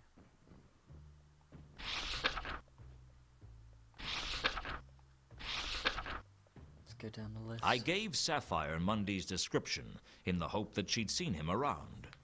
Don't ring no bells, honey, but that don't mean much. We get lots of humans through here, and they all look the same to me. Do you know anything about the Milka? Ask too many questions and a girl loses interest. What do you... Sapphire know a lot of people, but don't know everyone, mister. Do you know a woman... Sapphire. What? Sapphire. I don't suppose you'd know a big troll called Malachite. Sure, he troll a few words, 'cause he don't know that many. Do you know where I could find him? Sapphire not seen him in years, but you try Rodin's workshop. He used to hang out there. Somewhere else to go. Lovely. Have you heard of a troll singer named Therma? She used to work here. Huh, A troll singer named Therma. What's so funny? Nothing. Sure, Sapphire know her. Know where I could find her? Try morgue. She dead. Her house on Tallow Street collapsed while back now. We trolls may be tough, but we're not indestructible. Rumors say she was practicing her moves and knocked out load-bearing Beam. Brought whole place down on top of her. That's why Sapphire never practiced. That's the only reason. That, and I don't wanna. Know where she's buried? Sapphire don't know, but think they buried her under stage name Madame Lodestone. Madame Lodestone? Sure, on account of how attractive she was. Interesting.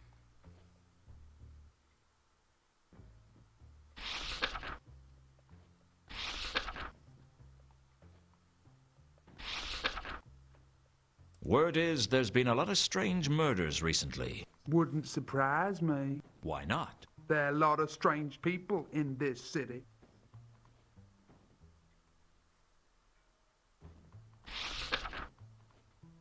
Okay.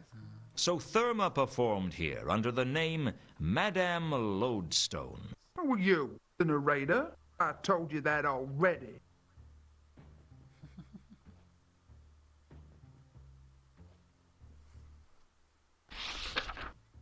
Right, okay, that's the lot. I got a new place. I'll be back. That's good. Rodons. Okay, so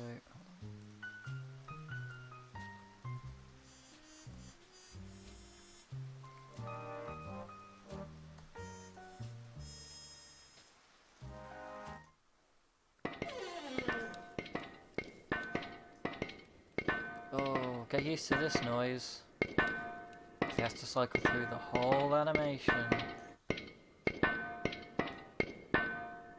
Let's make this brief. Oh, there he is. At first glance, Rodin looked like a typical sculptor. On closer examination, I decided he was much less. You wouldn't happen to be Rodin, would you? Ah, I know that one. Oh, it's on the tip of my tongue. Take your time. Yes. Yes, I think I am Rodan. How can I be sure? Beats me. I had a note from my mother the day they did philosophy at school. You must conceive form in depth. Why? Do you know, I don't remember. It figures. What do you make of this? I stared at the statue he was working on. Face to face with art, we shuffle our feet and apologize. We say, I don't know much about art, but I know what I like. Well, most people do. I can't even say I know what I like. But that's not the point.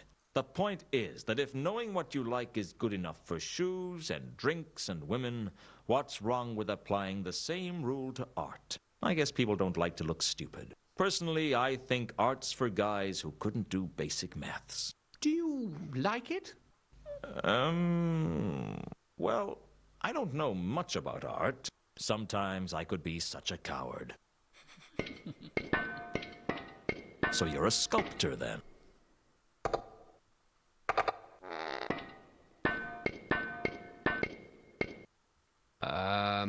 Yes. Yes, I'm reasonably sure I am. Something like that, anyway. Why do I get the feeling that you aren't going to be much good at small talk?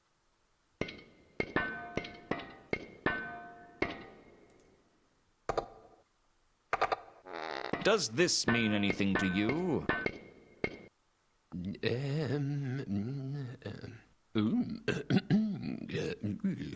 Ooh. That's familiar.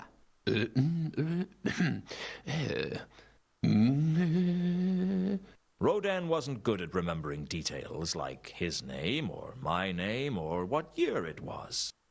Can you read this?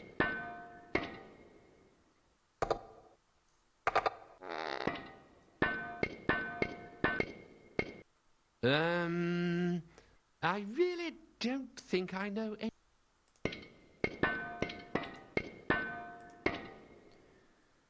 Oh, it's going to be a long day.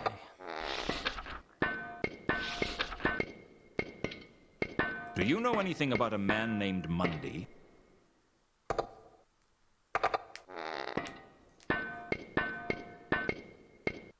Yeah. Where do I know that name from? It wasn't hard to lose patience with Rodan. Every day probably took him by complete surprise.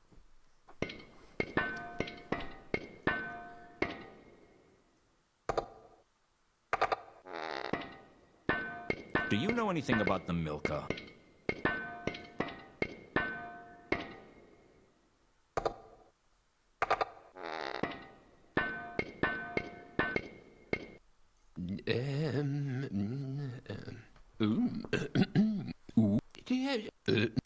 Rodan was... Okay, so let's just get to the point. What do you know? Yeah. No. It wasn't hard... Because I Do you don't know know- if he's going to know anything about this. Because he might do.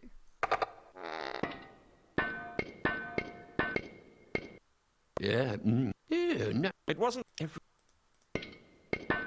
What?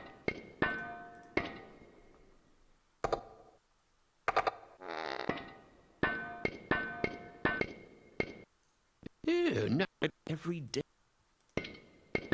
Do you know a troll named Malachite?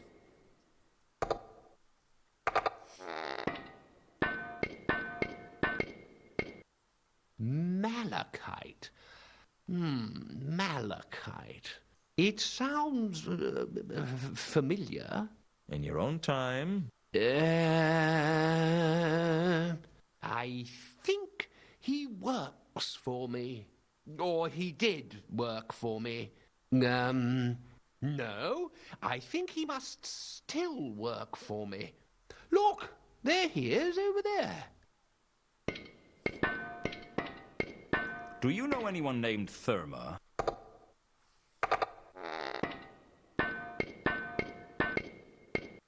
Yeah. No, where? It wasn't every... You wouldn't happen to know anything about the recent murders, would you? Oh, murders. Yes. Oh.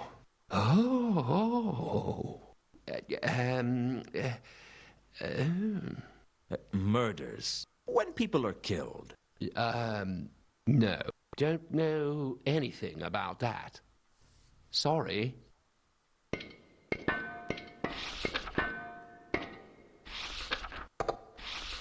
Right, last one, I think. Have you heard of a troll named Madame Lodestone?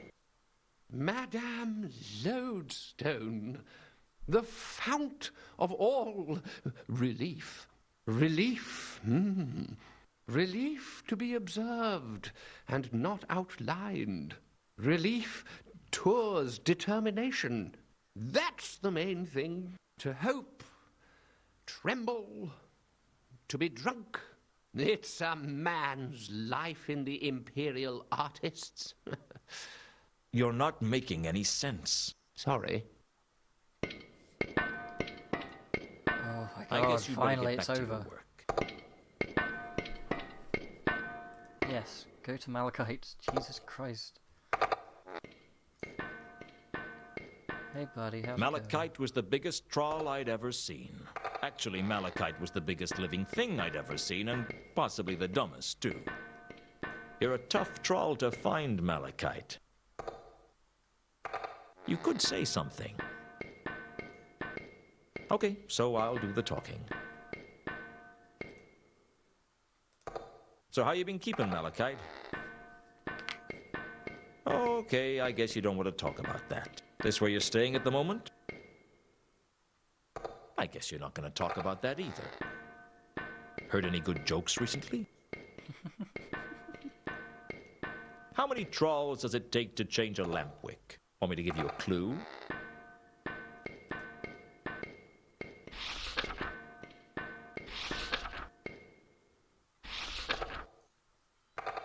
Do you know anything about a man named Mundy? Malachite was as talkative as a corpse, and only slightly more attractive.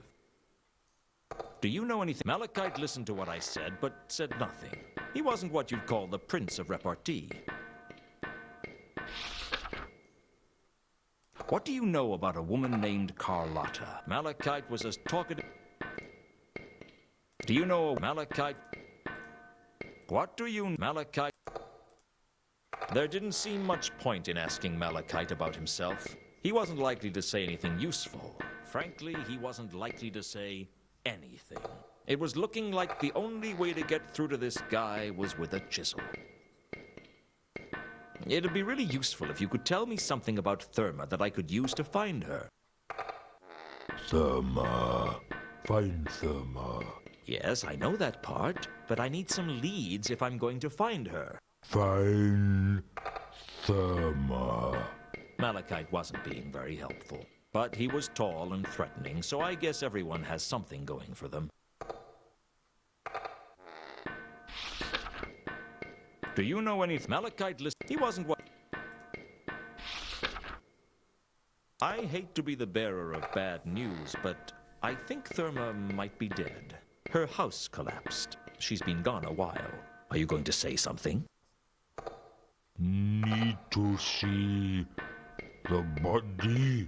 The body? Find Therma. Need to see body. Okay, the body. No problem. Sheesh. Always a pleasure talking at you, Malachite. Hello again. No, I know how you'd love to talk, but I'd hate for you to wear out that beautiful voice of yours. Hold on, let me just do the inventory. Can you read this? Don't know nothing about that. Does this Malachite listen? He wasn't... Alright, okay.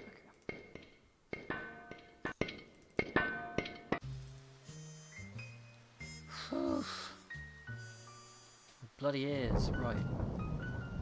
So, let's head back to the office for a second.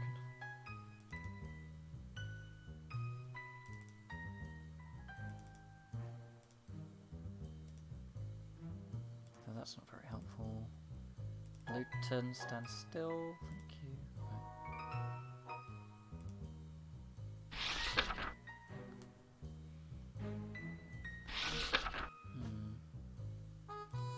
At the start, all I knew about the mysterious Therma was that Malachite wanted me to find her, and that she used to sing at the Octarine Parrot. Up.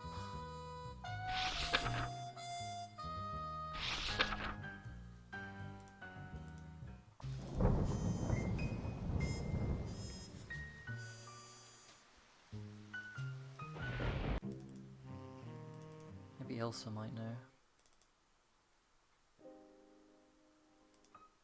Or Captain Jenkins, for that matter. You came back. I spent years rehearsing what I'd ask. I tried... But now I'm here. What will... That... You're not... Did you... Maybe... No. What made you ask for that song? I was feeling sentimental. It's good to know that you still remember me. How could I forget? I don't know. But you managed to leave. I figured you'd probably manage to forget as well. Never. I tried to forget you. I tried to And did you... I don't remember. I still... You got... Yeah, we've didn't... had this done. You came back. Yeesh, right. Do you know a troll by the name of Malachite? I've not met them. Sorry. I've not met... Sorry.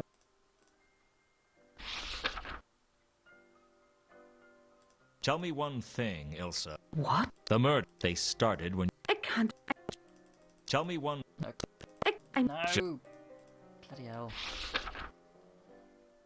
Have you heard of a singer named Madame Lodestone? I've not met them. Sorry.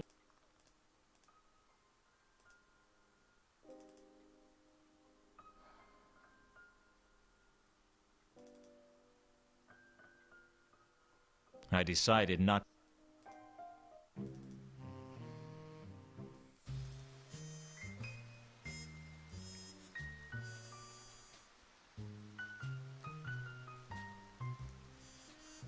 Okay, right. Now this is the bit where I get stuck.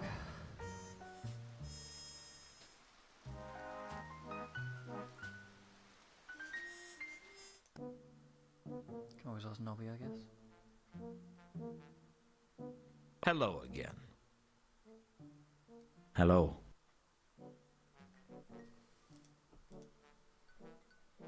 Have you ever heard of a troll by the name of Madame Lodestone? Madame Lodestone?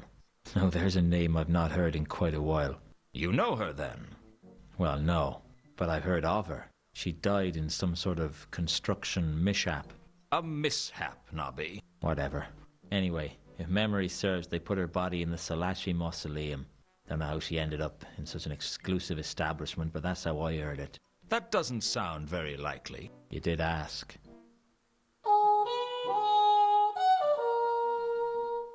Perfect. Right. I don't suppose you know a troll named Malachite. Not Mount Malachite. Describe him. Big, tall, stupid, not very talkative. That's the one. He went down for theft years ago. I seem to remember he had an accomplice. An accomplice? Yeah, he denied it, but we all thought he was working with someone. I don't reckon he was the brains of the outfit. What happened? He escaped. Not that long ago either. As far as I know, he's on the lam. Why? You've seen him? No. Just interested. Moose Malloy. That's what the character in Farewell My Lovely is called. Who's Have you heard of a singer called Therma? Never heard of her.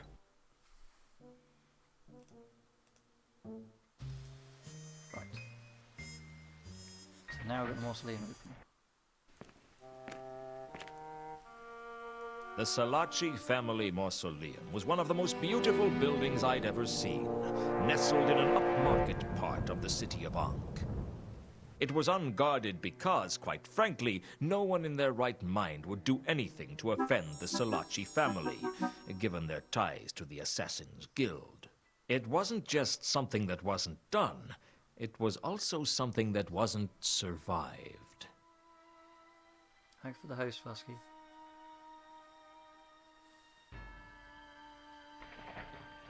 The Salaci family mausoleum was full of tombs. More chambers, annexes, vaults, sepulchres, and catacombs than a thesaurus. I tried to find Therma's grave, but it was a waste of time. You'd need to be an expert in heraldry or genealogy to even begin to navigate around it. I'll say this for the nobility. They keep their dead well indexed.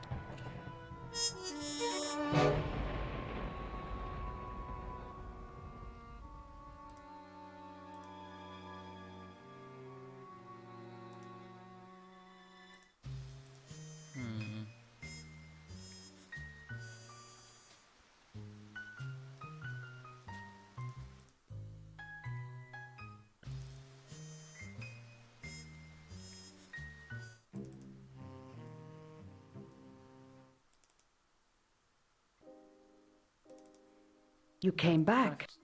Elsa, who knows this? You wouldn't happen to know your way around the Salaci family mausoleum by any chance? I'm sorry, Luton. I don't know anything about that. Well, worth a shot.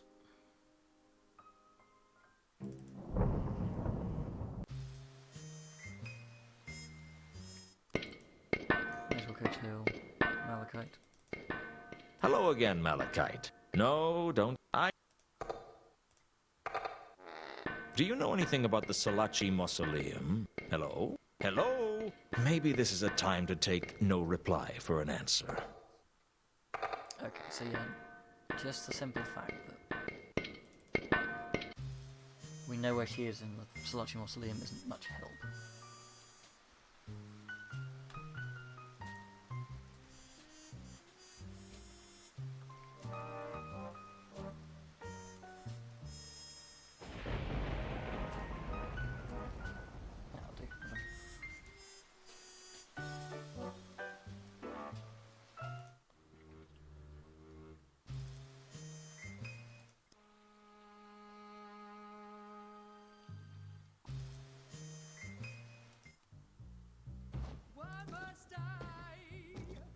I'm back. So I can see. You wouldn't happen to know your... Nope. Until... I don't think Sapphire's gonna know.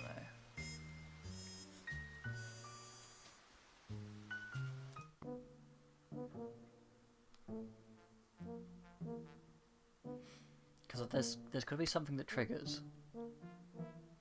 Because I know there's a specific person we have to ask to know how to navigate the mausoleum, but I don't know how we activate Hello that. again. Hello. So we're going to do some other lines of inquiries. You wouldn't happen to... Give me a break, Luton.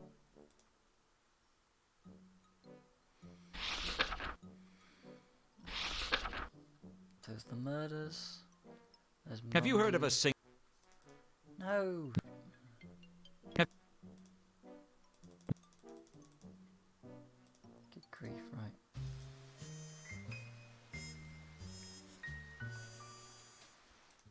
Always ask the captain, I guess. Hello again. Hello. Do you know what... There no one... There no... Do you know any... I know that they're all... See... Yeah. Have you heard of... There no one... You wouldn't... I'm afraid I can't really help you with that.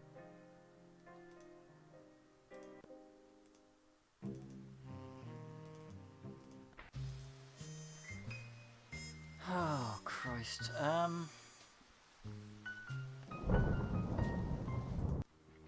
Still here. Not from... Worth a shot. Do you know what... Doesn't ring any... Do you know... Doesn't ring any... Have you heard of a... Doesn't ring any... You... Sorry, I would... Did you even skip dialogue?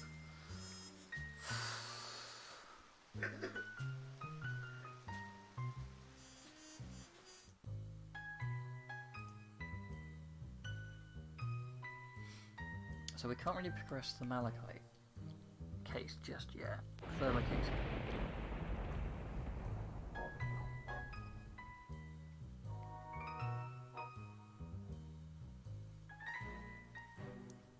So we're gonna have to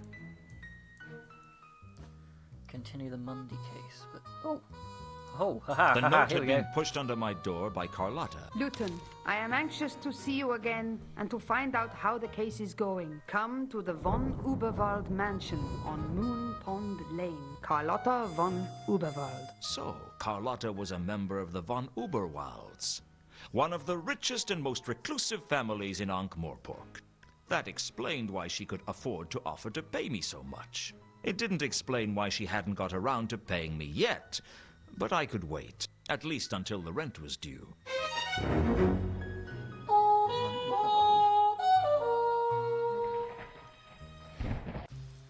Ja, let's go.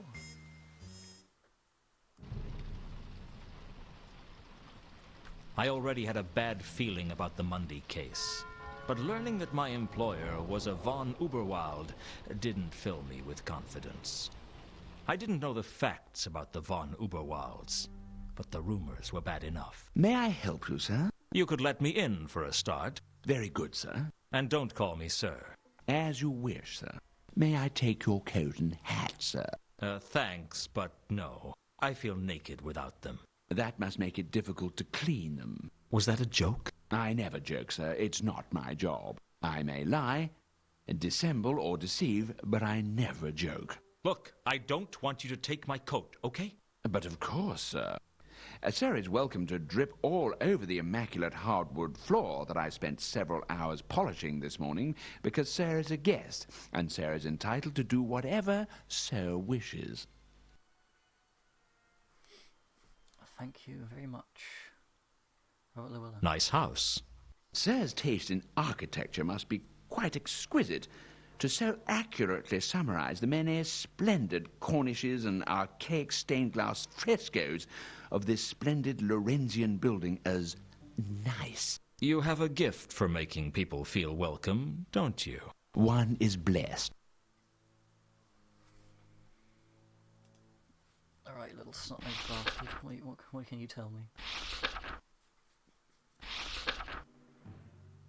Do you know any... Regrettably, sir, I know nothing about that person. Do you know... I'm sorry. I cannot... I'm not going to talk about Carlotta just yet. Do you know a woman... I'm sorry. What do you know about a dwarf named Regrettably, sir. Do you know what...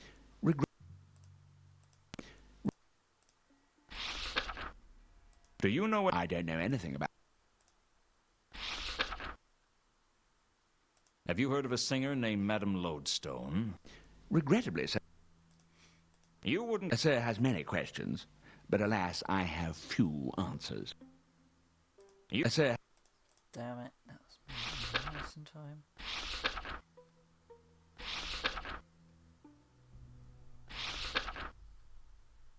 So what do you make of Carlotta, then? Sir? Carlotta. Carlotta von Uberwald. She does live here, doesn't she? Indeed, sir. Sir is as dogged in his pursuit of the truth as he is determined to warp the incalculably valuable hardwood floor by his persistent dripping. You're not going to give up on this hardwood floor thing, are you? As ever, sir is both astute and incredibly stubborn. What about Carlotta? She is also quite astute and most definitely stubborn. What do you think about her, then? I am not paid to form opinions, sir, merely to perform menial actions such as guarding the hardwood floor, a task I am, alas, failing in at the current time. Will you shut up about the hardwood floor? As sir wishes. I will no longer mention how Sir is irrevocably damaging timber felled by the hand of the 77th Earl of Ankh. Boards that have lain here for longer than Sir has been alive, and that were first laid before Sir's father was even a glint in the eye of his grandfather, whomsoever that may have been.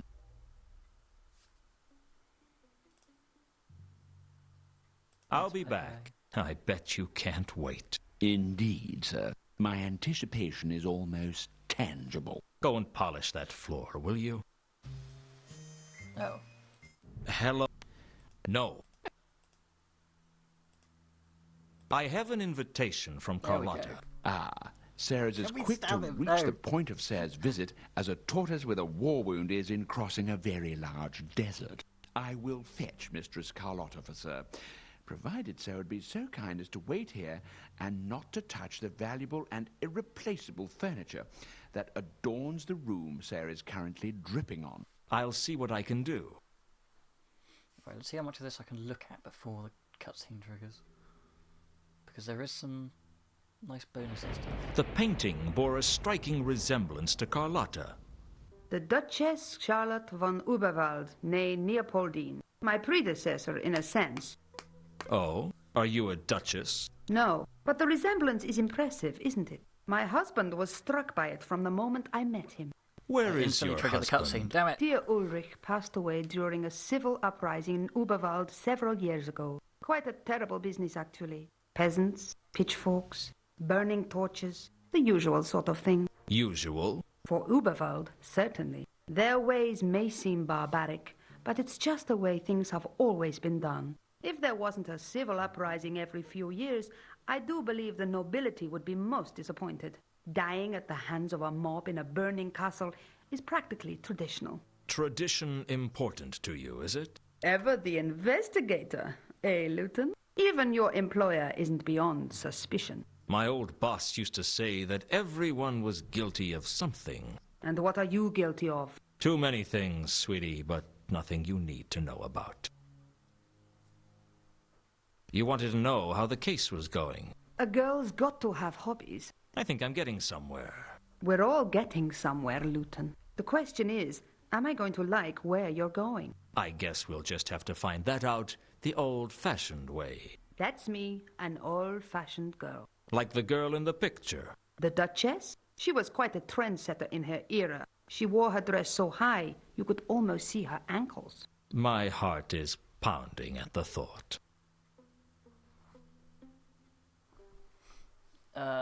I don't know whether I can look at the...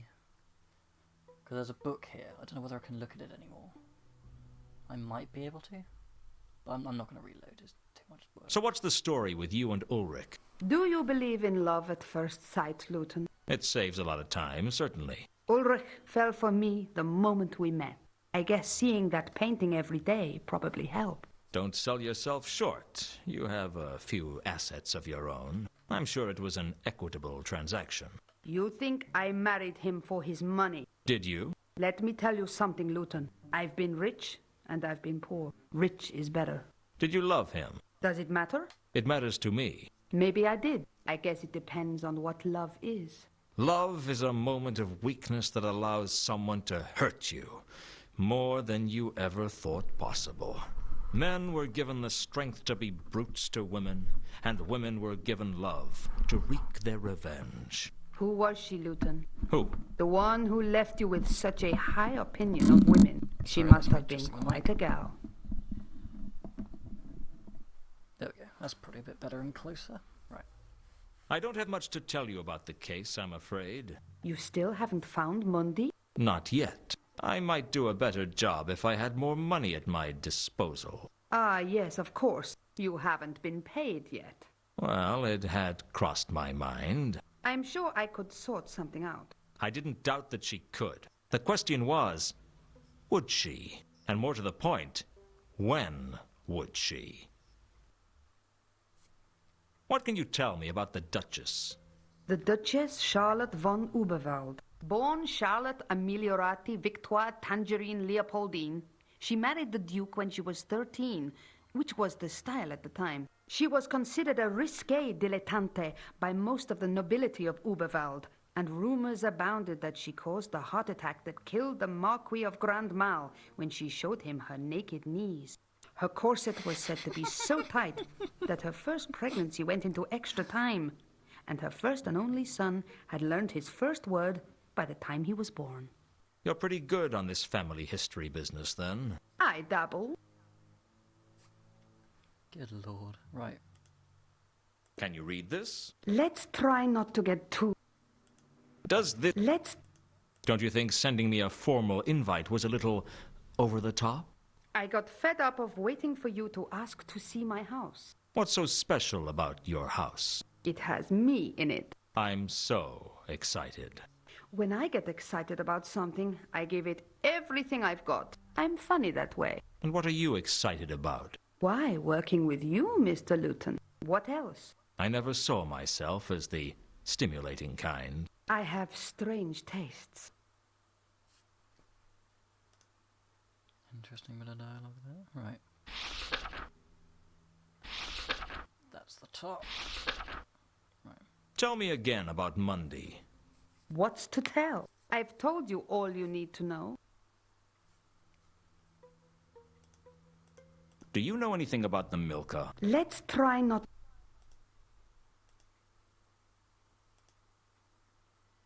Mouse, please. I wasn't about to ask Carlotta about herself. Do you know a woman named Ilsa or a man named Two Conkers? Be careful, Luton. I don't appreciate people wasting my time. Have you heard of a No, I haven't. Never mind. It was a long shot.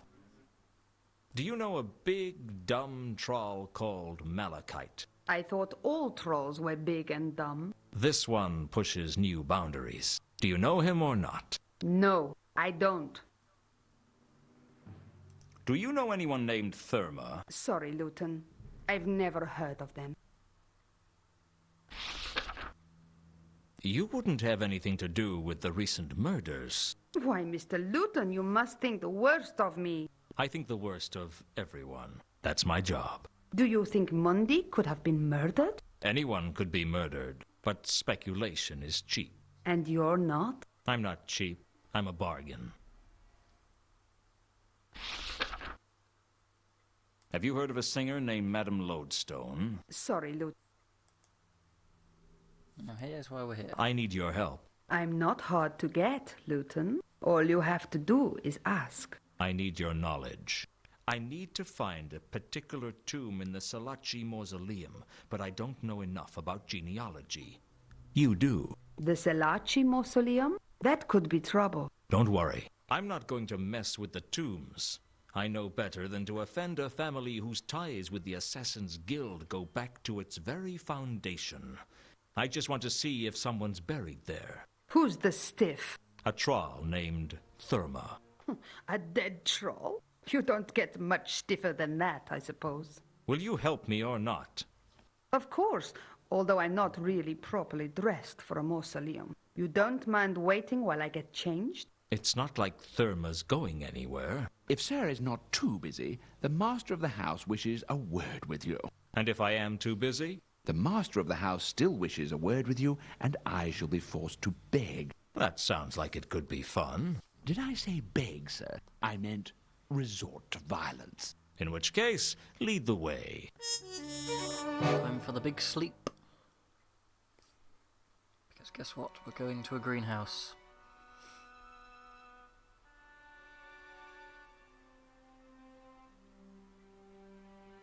Mr. Luton, as I understand it, my daughter-in-law has retained you to investigate a certain matter for her.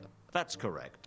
Then I take it you will be a frequent visitor to my house. It seems likely. Do you know who I am? I know that they call you the Count.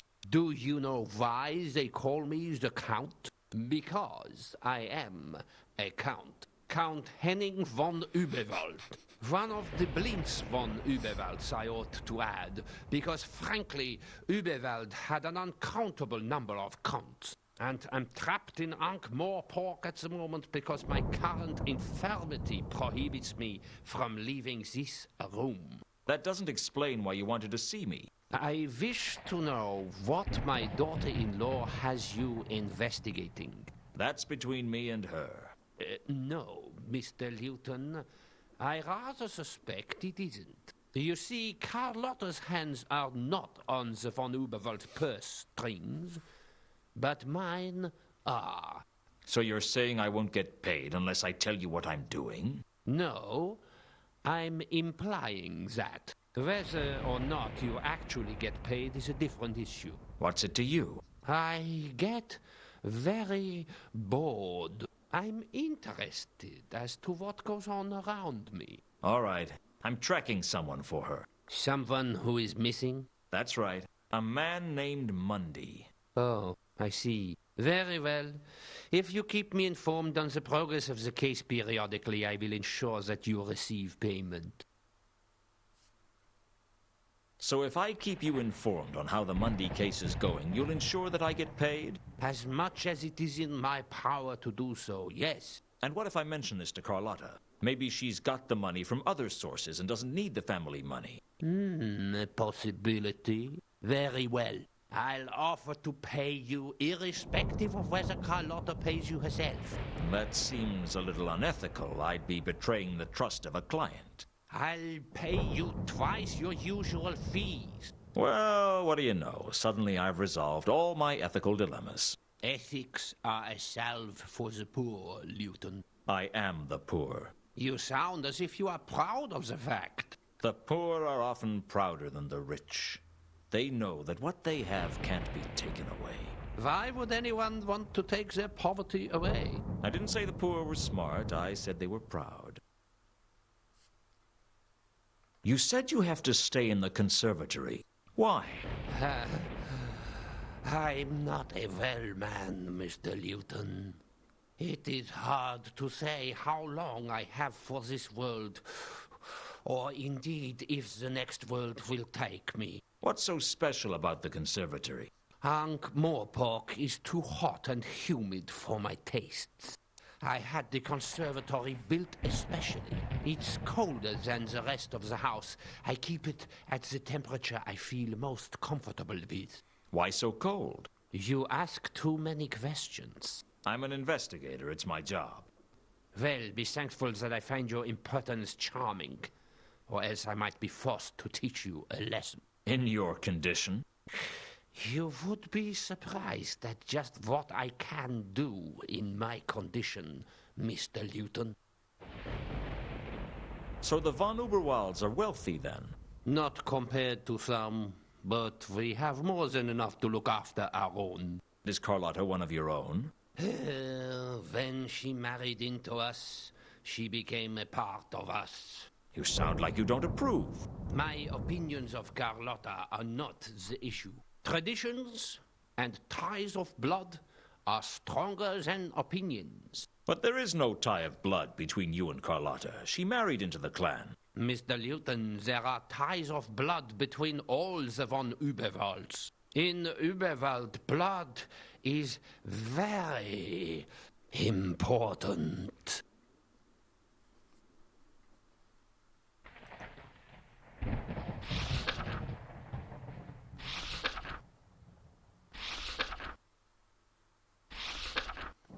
So what else we can get out of this guy? What can you... I'm afraid, but I would be in... Carlotta says he's an ex-lover and she suspects him of cheating on her. And you believed her? Whether I believe her or not is immaterial.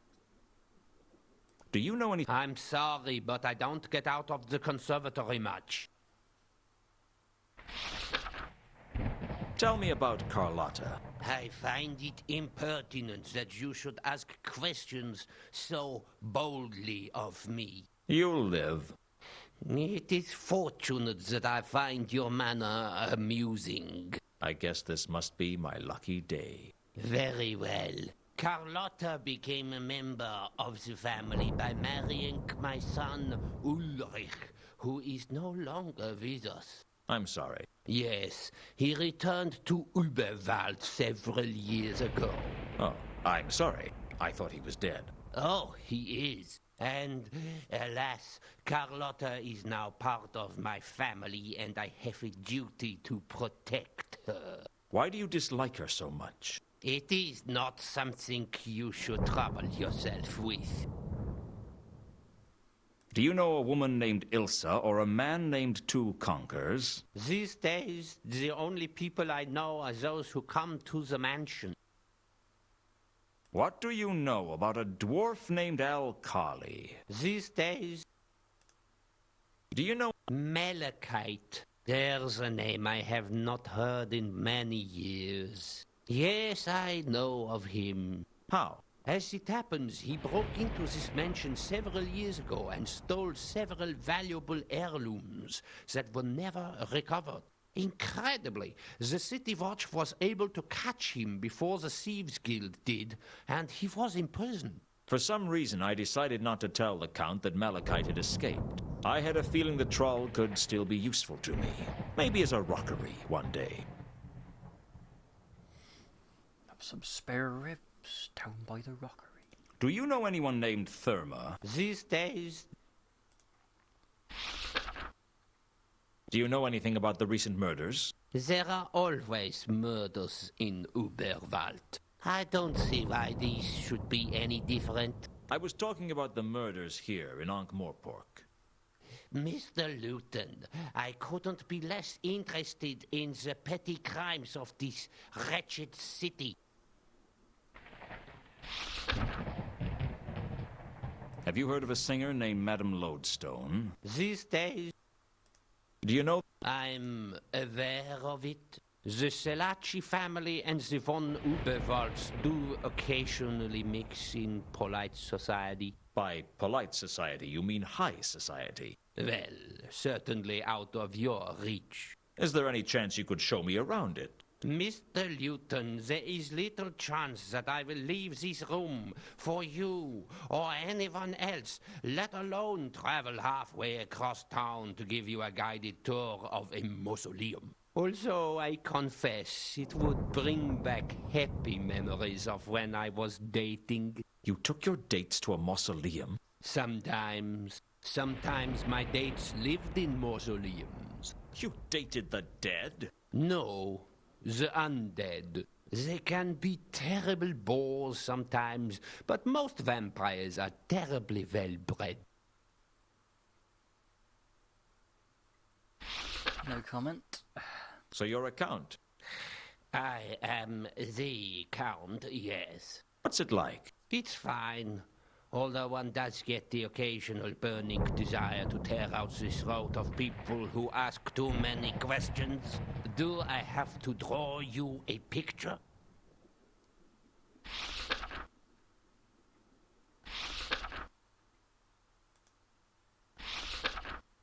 more contacts and suspects because the page is running.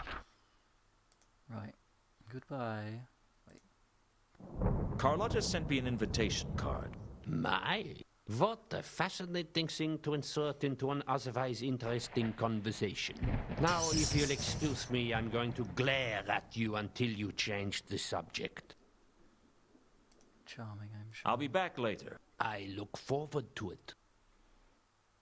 Now let's get this straight. We're looking for a troll named Therma. As far as I know, yes, but she may be in here under the name Madame Lodestone. Okay, then we can rule out the Fornix Sanguis Ceruleus. What? Does there have to be one? The Blue Blood Vault. We can probably eliminate the heroic decapitated war veterans vault.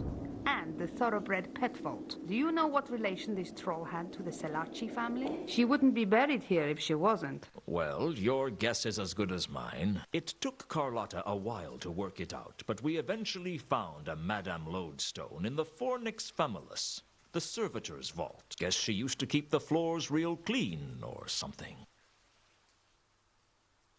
Here we are. Madame Lodestone. There's an inscription. Madame Lodestone, singer and retainer of Lord Robert Selaci, taken from us when her house collapsed, returning her to the rubble from whence she came. Not much of an epitaph. Still, it's more than I expect mine will say. I'll probably end up with whatever's written on the cement bag round my feet.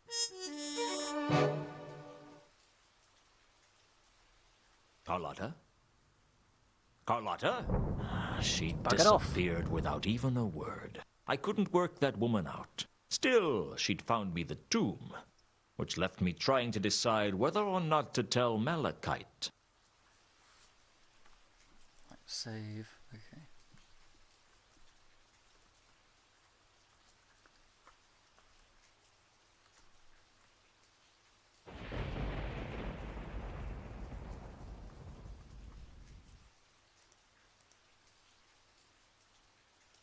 There's an inscription. Madame... I guess I could have taken a rubbing of the inscription if it wasn't for one thing. I didn't want to.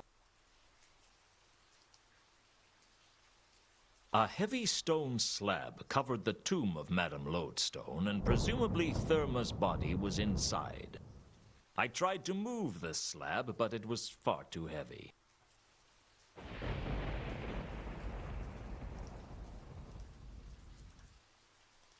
Might as well give it a go. That wasn't going to help me move the slab. Right, so presumably... The central atrium of the mausoleum opened up so that you could see the sky. I guess on some nights it must have been quite a beautiful sight. But this wasn't one of those nights. I like the sky as much as the next man. But it wasn't exactly something I could pick up and put in my pocket. Okay, good. Right, so that's just the shortcut now.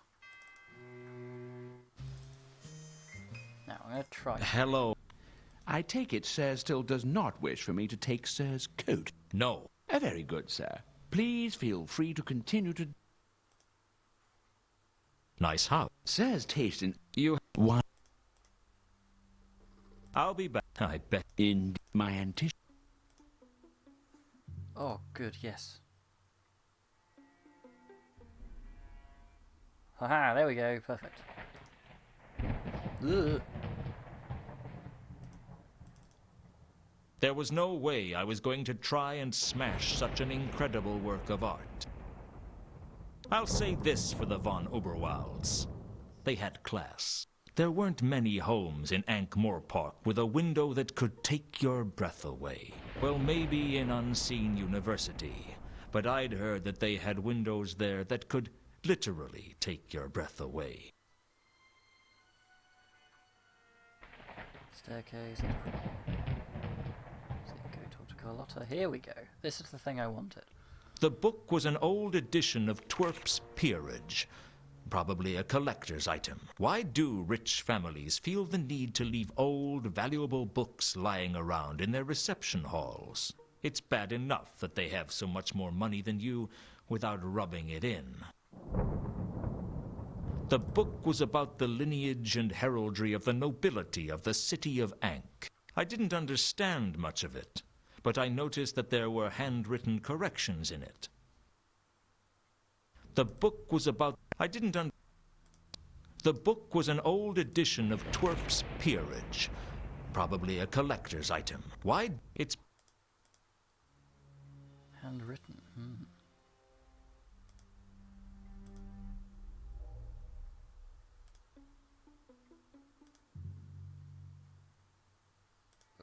When all's said and done, I'm a suspicious sort of a guy. I compared the handwriting on Carlotta's invitation to the written notes in the book, and they matched perfectly. Carlotta had made the corrections. Okay, so it wasn't that much of an accusation, but the way the case had been going, I just felt good at making a sound deduction. The book was... I didn't understand much of it. The book was an old edition of Twerp's Peerage. Probably a collector's item. Why? To see if there's anything else. Right, main door. Okay. Do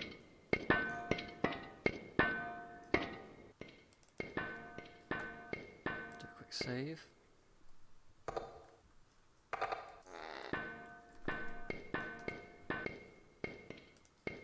Hello again, Mal. No,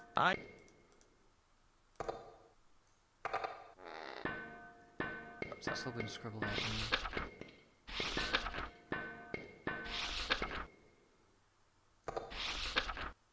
Well, I think I found Therma's body. It's in the Salachi Mausoleum. Need to see body. Take me there. Okay. Nice to see someone dealing with the grieving process at high speed. Cut straight to the acceptance. It saves a lot of time, doesn't it? I don't know why I bother sometimes. Not as if he's listening to me. Maybe it'd help if I hit him with something, like maybe a really heavy building. Need to see body. Of course you do. Here's the tomb. Need to see body. Hey, it's going to be pretty ugly in there. I mean, she was crushed under a house. That'd mess up even a troll. Need to see body.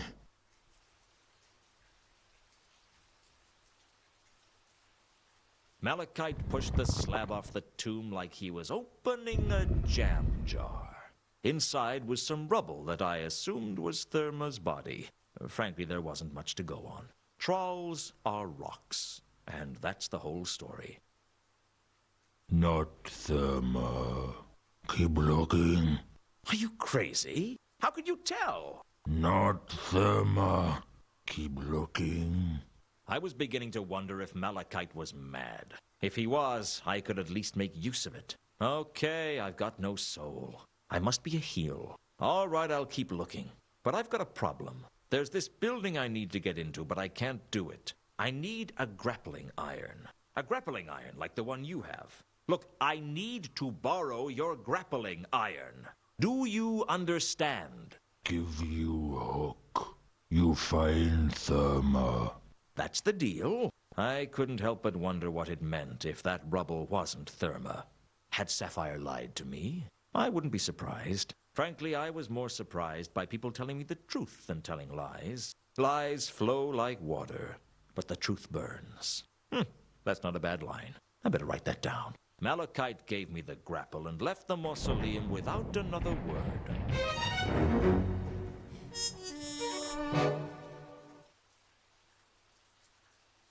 Spending 35 quid on probable crap. Yeah, that sounds like me, SNES. What if you bought... The rubble was definitely the body of a troll. But according to Malachite, it wasn't Therma's body. I examined the body closely, but all I could see of interest were the troll's diamond teeth glinting at me. The glinting diamond teeth of the troll seemed to lure me like a siren. Well, okay, so greed lured me like a siren. Either way, I really wanted one of those teeth. Oh, nice, you did Jingle Jam, nice. All my best instincts told me not to take the tooth, but I just ignored them. They got a diamond tooth. Right.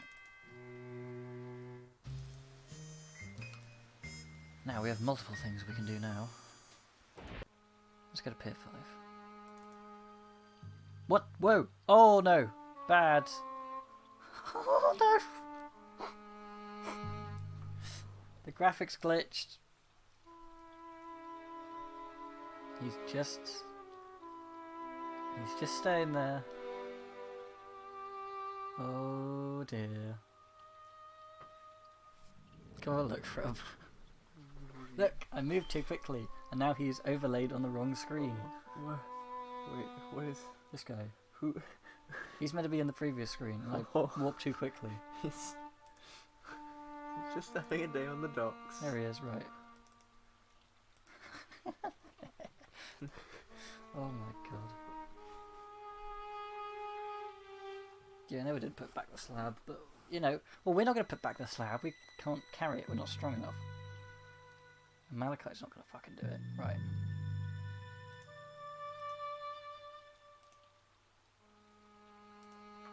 I need your grappling iron.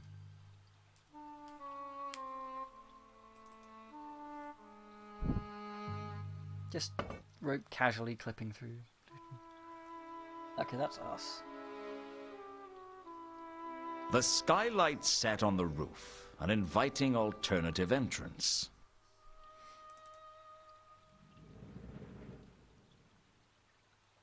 The skylight was locked tight.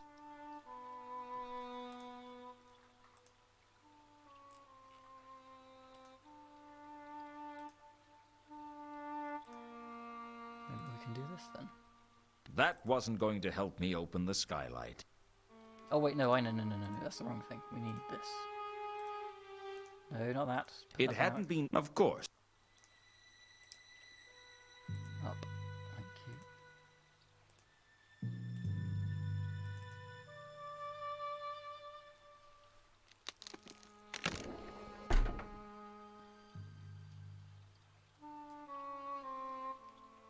I damaged the skylight slightly when I forced it open with the crowbar. Gee, how would I sleep at night?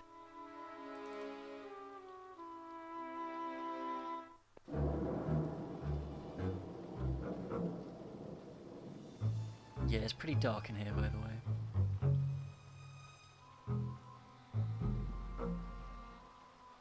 Breaking into the warehouse was easier than I thought. But then I was a natural pessimist. Living in Ankh-Morpork did that to a man.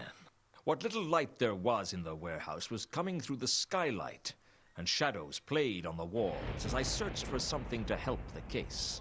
I didn't know what I was looking for, but I was desperate enough that anything would do.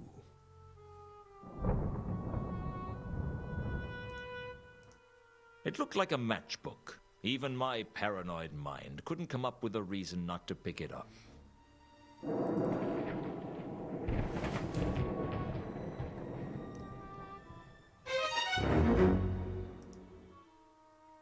Though I wasn't surprised. That's what the warehouse. None of the crates seemed to be of much interest. I'll do that in a minute. First off, The torn matchbook had been found in the Pier 5 warehouse. There was something written on the back of the matchbook, but a corner of the matchbook had become ripped off somehow. I could make out the words Whalebone Lane, but it was clear that something was missing. The scrap of cardboard I'd found on the Milka matched the torn matchbook exactly. 9 Whalebone Lane. Now, I wonder where that could be. The warehouse was full of crates. I wasn't surprised. That's what the warehouse was for, after all. None of the crates seemed to be of much interest, though. I wasn't about to try carrying a huge crate around.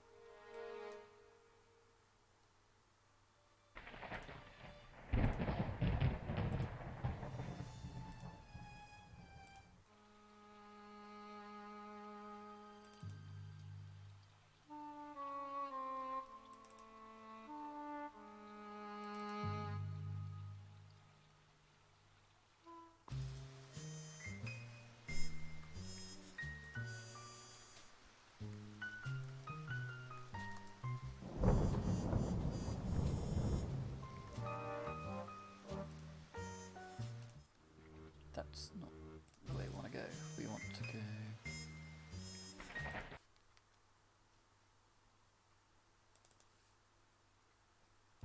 I'm back. So I can see.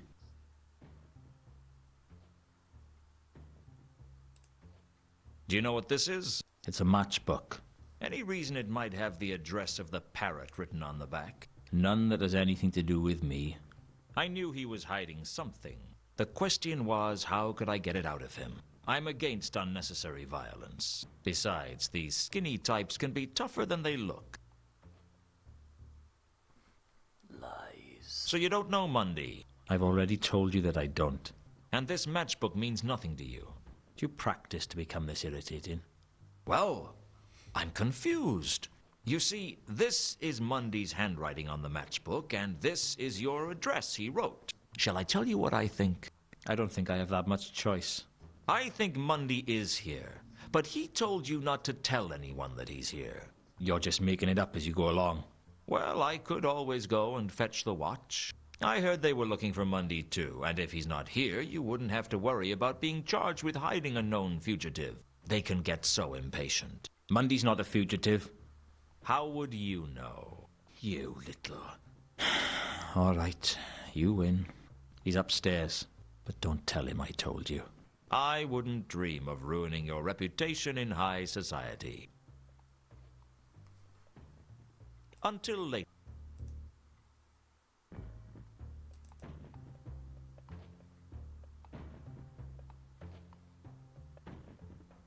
There was nothing I could do with this. The stage. It made me... I just want we can go into...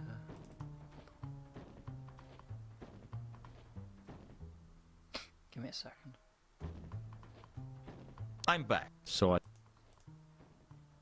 Done the lies, that's fine. Have you seen Sapphire? She's not here. She went off to see someone. Who? Who do I look like? A keeper? She's gone off, okay.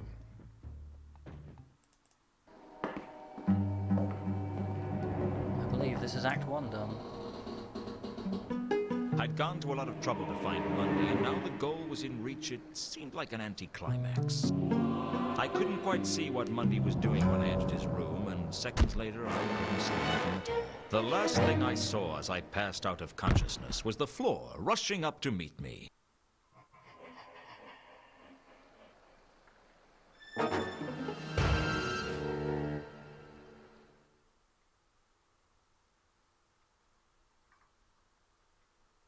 By the time I came around, the watch had arrived. I must have been unconscious for hours, maybe days. I thought no one could feel as bad as I did, until I saw Mundy. His feet were bound and his eyes had been gouged out.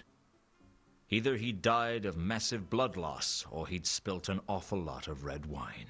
It wasn't going to be a good day, I decided. Going somewhere, Luton? You don't leave until we've finished with you. You know where my office is. If you want an interview, you can find me there. I consider you to be the prime suspect in this investigation. You've got to be kidding. I've never been more serious. Never? What do you want with me? I was unconscious throughout the whole incident. We only have your word for that. You could have killed Mundy and then knocked yourself unconscious. With what? Your wedding. You're pretty serious then. What? Yes, Nobby. Now shut up. Will you explain what you think I did? You came in, mutilated Mundy, and then knocked yourself unconscious. Is that all? There's your promotion, too. You were really serious then. Nobby, you've made your point, thank you. Shut up. How did I knock myself unconscious? I don't know yet. But you're not a complete fool, Luton. You'd have found a way. Do you have any evidence against me, or is this just part of your ongoing campaign of victimization? Just, you're always kinda serious. You were present at the time of the murder. Your rope was used in the murder. My rope? The murderer steals from me, and suddenly I'm guilty of murder? It's not a bad thing. I mean, you're the commander of the watch, and that's a serious job. Then there's the victim's message. Haziel? How does that incriminate me? It ends in L.E. He could have been trying to write Luton. He could have died before he could finish. He could have been trying to write lemon. And what is Azzy supposed to mean? I was only trying to help. For all we know, Azzy might mean it was in Mundy's own language. For all we know, Azil might mean, help, someone has gouged my eyes out. You're just guessing. There must be other suspects. The landlord says no one went upstairs after you. It could be the landlord for all you know. Mankin? He's not the type. Anyway, he reported the incident to us. Listen, you've got nothing on me, and unless you're going to arrest me, I'm going to leave. I'm keeping an eye on you, Luton. Consider yourself a suspect for all the counterweight killings. If you're in any way involved, I'll find out. Don't leave town, Luton. He's really got it in for me, hasn't he? He's not a bad person, Luton. He's just a bit... Psychotic? Obsessed? Judgmental? I was going to say overworked, but I've changed my mind. What's this about counterweight killings? Well, and this is in the strictest confidence. I won't tell anyone who doesn't talk to me. The murders have all been a bit, well, odd, redualistic. What? They are involved with a revival of philosophical principles concerning the division of reality into two independent forces, mind and matter? No. Redualistic. Like what cults do. Reduals. Ritualistic. I see. Like someone was trying to make a point. Yeah. One of the patrician's clerks was killed the other day. Very suspicious. Why the counterweight killings? I'd better not discuss that. Gotta go. See you later, Luton. A lot later will do.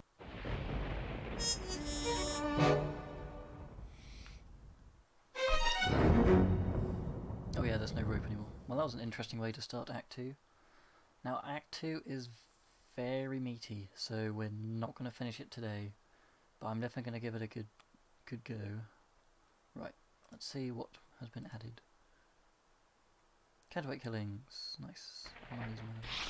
So that's the suspicious death. Malachite, Sapphire Live. Count, more contacts. Sapphire. More murders. So many goddamn witnesses. See, hold on, can I?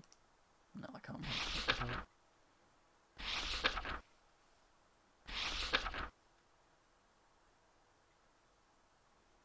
No, Fusky, this is definitely not suicide. I don't see how you can string yourself upside down and gouge your own eyes out.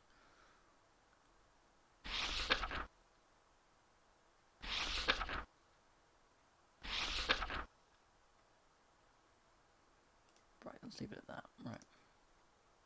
The bed looked neither comfortable nor inviting. The watch hardly seemed worth searching the bed. The watch had already searched it, and frankly, it was a pretty nasty bed. Sorry, I clicked that way too many times. Mundy's corpse wasn't very attractive.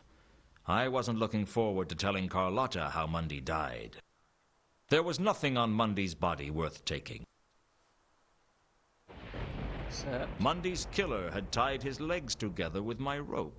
It was bad enough that he stole my rope without implicating me in a gruesome murder at the same time.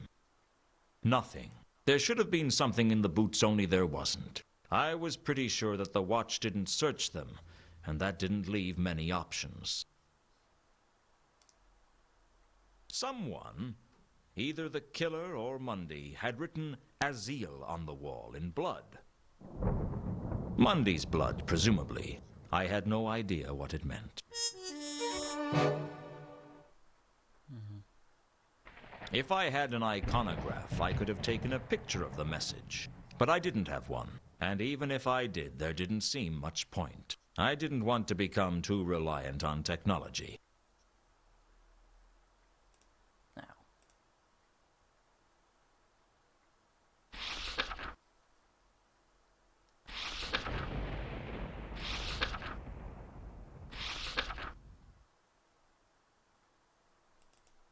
Oops.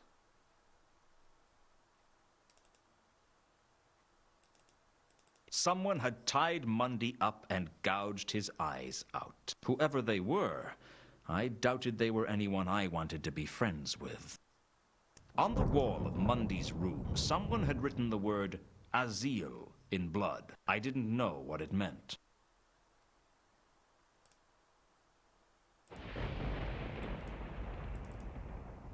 Someone had tied whoever they were.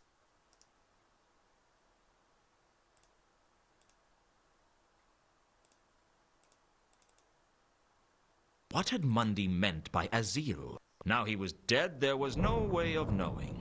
But it was his last message to the Discworld, so it was probably something important. I just had to figure out what it meant.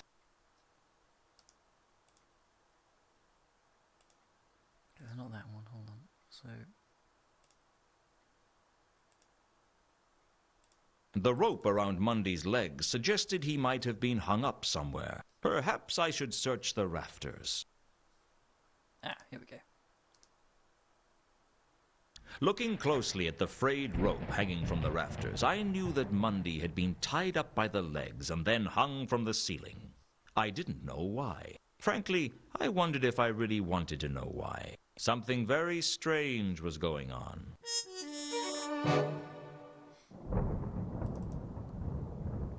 I didn't want to tamper with the evidence. Besides, there wasn't enough rope there to do me any good. Perfect, right.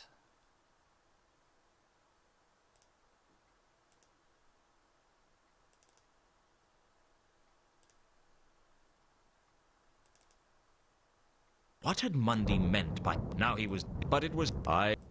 Mundy's... It was bad enough that he stole my...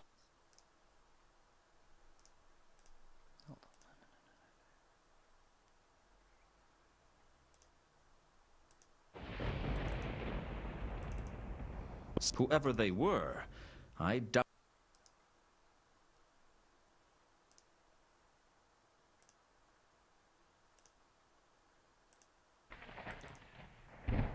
I didn't want to read too much.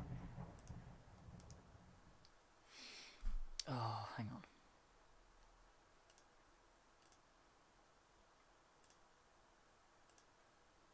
I didn't want to... There's something here. What had Mundy...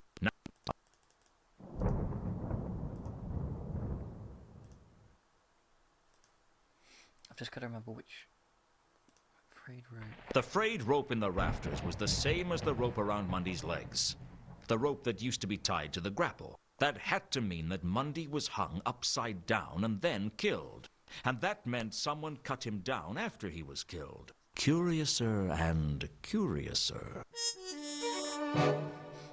There we go. Got it. It seemed to be a cheap copy of Spinner's Rain, Cream and Speed. I could tell it was art, because I couldn't make out what it was supposed to be. I couldn't think of a good reason to steal the painting, even though it would have looked great on my office wall.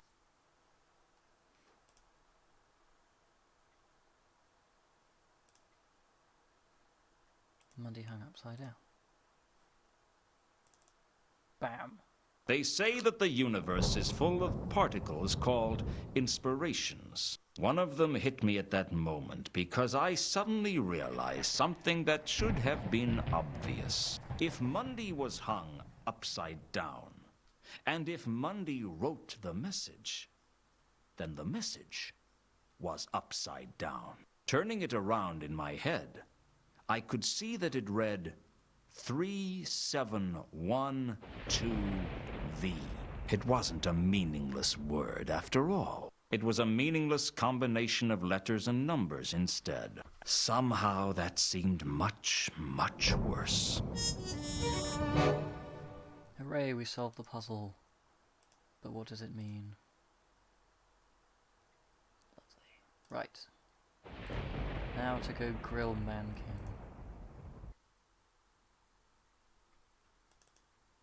How does it feel to be a suspect, Mankin? What?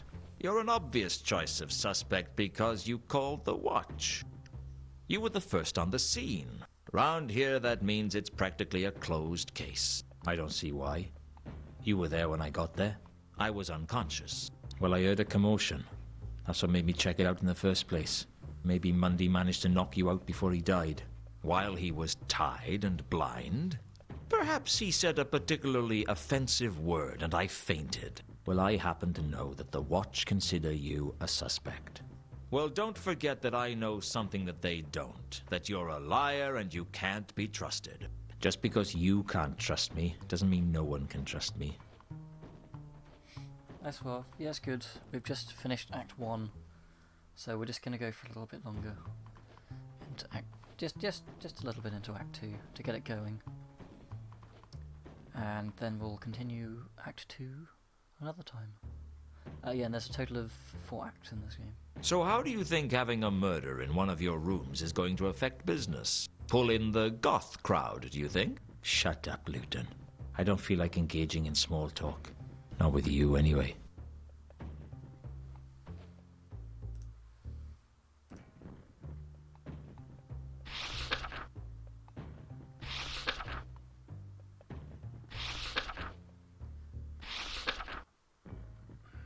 Does the word Azil mean anything to you? Leave me alone, Luton. I've been thinking hard about Mundy's death, and there's something that doesn't add up.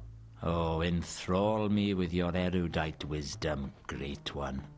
When Mundy was killed, he was hanging from the ceiling, but when the Watch turned up, he was on the ground.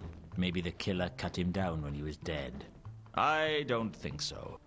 I think that message was written by Mundy, and I don't think the killer saw him write it, which means someone must have cut him down. Somebody who was in that room cut Mundy down. I don't think it was the killer, and I know it wasn't me. What are you getting at? You cut him down, didn't you? Why should I tell you? I've already told you. I don't think the killer would have cut him down. Which means if you cut him down, you're in the clear. All right, yeah, so I cut him down. Happy now? Why? Not everything has a reason, Luton. But people can usually find reasons for what they do. Well, draw your own conclusions. I was missing something, but I couldn't see what. You cut down Mundy so you could search him, didn't you? What are you suggesting? Nothing worse than the truth. You're a liar and a thief. All right, Luton. What is it you want? What have I got to do to get you to leave? Just give me what you found in Mundy's boot, and I'll leave you alone. Here. You want it? Have it. It's worthless anyway. What is it? How the hell should I know? Now, I kept my end of the bargain. You keep yours. Leave me alone. We'll see, Mankin. I figure I owe you at least one lie. Get out, Luton. In my own time, Mankin had given me a small coin. But it wasn't any type of coin I recognized. I guess I should be grateful to the half-elf for keeping the clue away from the Watch. But frankly, I just didn't like the little weasel. Coin get. Right, I still grill him some more. Because it's funny. Does 3712V mean anything to you? Leave me alone, Luton. This is species harassment.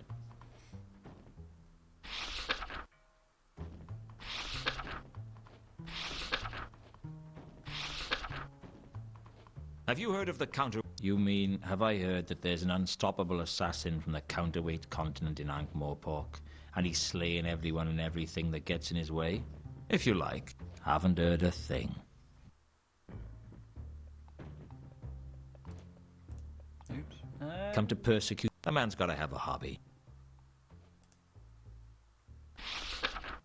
I need to speak with Sapphire. Try and imagine how much I care. Look, is she here or not? She's in her dressing room. Thank you. That's all I needed to know. It's really impolite to walk into a room without knocking. But who knows what you miss out on when you take the time to knock. Sapphire had a pile of money in her room, and I was glad I hadn't given her an opportunity to hide it. Luton, you startled me. Didn't Mother tell you not to walk into rooms unannounced? Mother told me to walk into rooms with a crossbow. She was a sensible woman. What you want? That's quite a lot of money you've got. What? Oh, yeah. Money, yeah. Where'd you get it, Sapphire? Oh, that. Well, see, I won it. Won it? Yes, at casino. Which one? Saturnalia. Sapphire go there often. Really? Is it a good casino?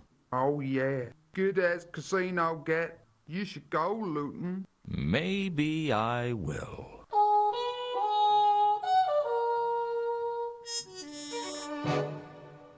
Delicious. Right.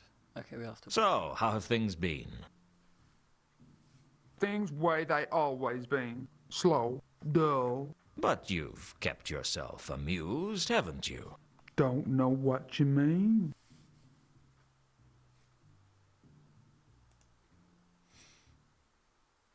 You lied to me, Sapphire. Strung me along with that Madame Lodestone story. What? No. Sapphire told truth. The troll in Madame Lodestone's grave wasn't Therma. How you tell? Malachite told me. You trust him? He's too stupid to lie, and you're too smart not to. Sapphire not smart. Big dumb troll, like all the other trolls. Don't play games, Sapphire.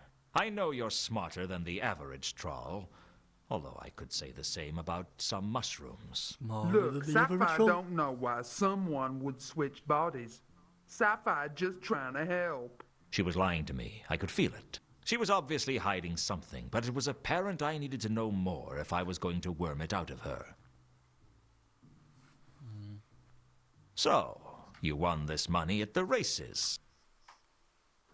No, not at races. At casino. Oh, yeah, that's right. At the casino.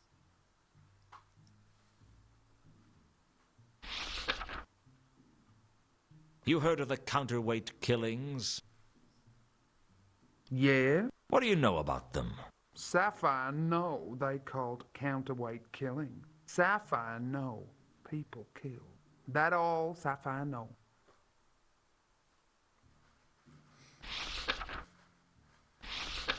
What else can we... Okay. Do you know anything about Count von Uberwald? Wouldn't know anything about that.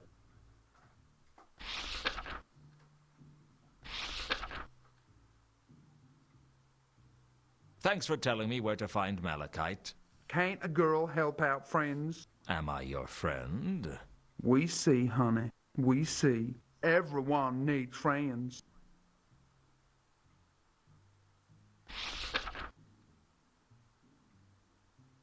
How does it feel to be working underneath where Mundy was horrifically murdered?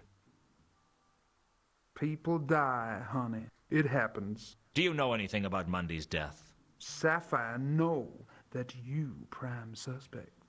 Word travels fast, doesn't it? Small town, Luton. It's not so small. Anyway, gossip spreads faster the more people there are to hear it. It's funny that way.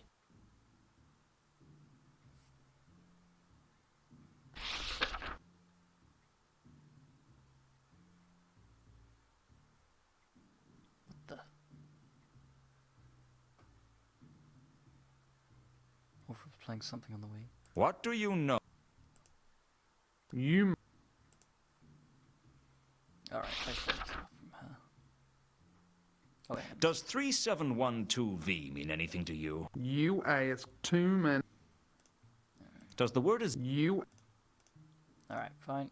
I'll be back. That's what they all say.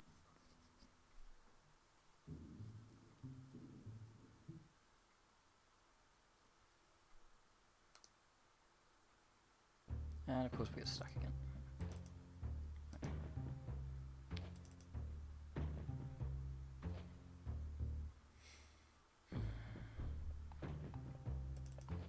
No. Oh my god, Luton.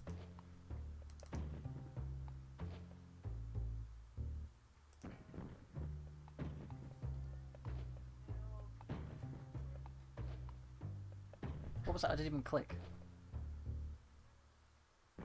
I couldn't imagine who would pay attention to the notices in a seedy dive like the Parrot, but I guess they were of interest to someone. Based upon the real truth, the King of Ankh, Hwell's most boring play. Learn the ancient mystic art of the Path of the Scorpion. Unique mail-order lessons on this famous self-defense method by Grand Master Lobsang Dibbler. Missing. Small dog. Answers to the name of Mr. Huggy. Based upon the real truth, the King of Ankh, Hwell's most boring play.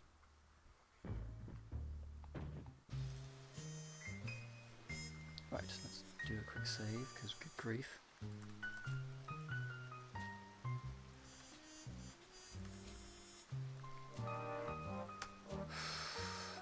Right. Where to now? Somehow, I wasn't surprised to find Al-Kali waiting for me in my office. In my head was a list of suspects for killing Mundy, and Al-Kali had gone straight in at number 1. Mr. Luton, I am so pleased to see you. The feeling's not mutual, Al-Kali. What do you want? All in good time, Mr. Luton. Why do I get a feeling that Al-Kali isn't your real name? It's not very dwarfish. My name is of little consequence, Mr. Luton, and the story of how I acquired it will have to wait for another time. Now, if you'll excuse me. Now, why would you want to carry an axe? To hack at people, Mr. Luton. An axe is the weapon of choice for a dwarf. You should know that. Why kill me now? What's the point? I'm not planning to kill you, Mr. Luton. I merely need the axe as a deterrent should you wish to try something foolish. I don't try foolish things. Sometimes they just happen. Then I suggest you don't let them happen now. When you've finished searching me, I know a nice restaurant we can go to. So, you have been a busy man, Mr. Luton. I think you'd better come with me. Is there an alternative? That would depend on how attached you are to your arms and legs, and how much you want them to remain attached to you.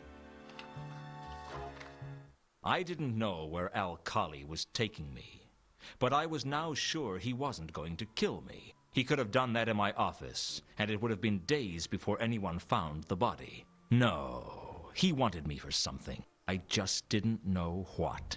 I don't know what I was expecting, but I wasn't expecting to be taken to see a troll. I've seen some unusual things in my life, but a troll and a dwarf working together? That was something else. Ankh-Morpork wasn't hot at that time of year, but the big troll was sitting back in a wicker chair being fanned. Smart. Out of the cold of the mountains, overheating of their silicon brains was the reason for the trademark stupidity of the trolls. I'd have to watch my step with this one. Al-Kali had a brief whispered conversation with the troll, but I couldn't make out what was said. At one point, I thought I heard Al-Kali mention a coin from Sorta, but the rest was a mystery.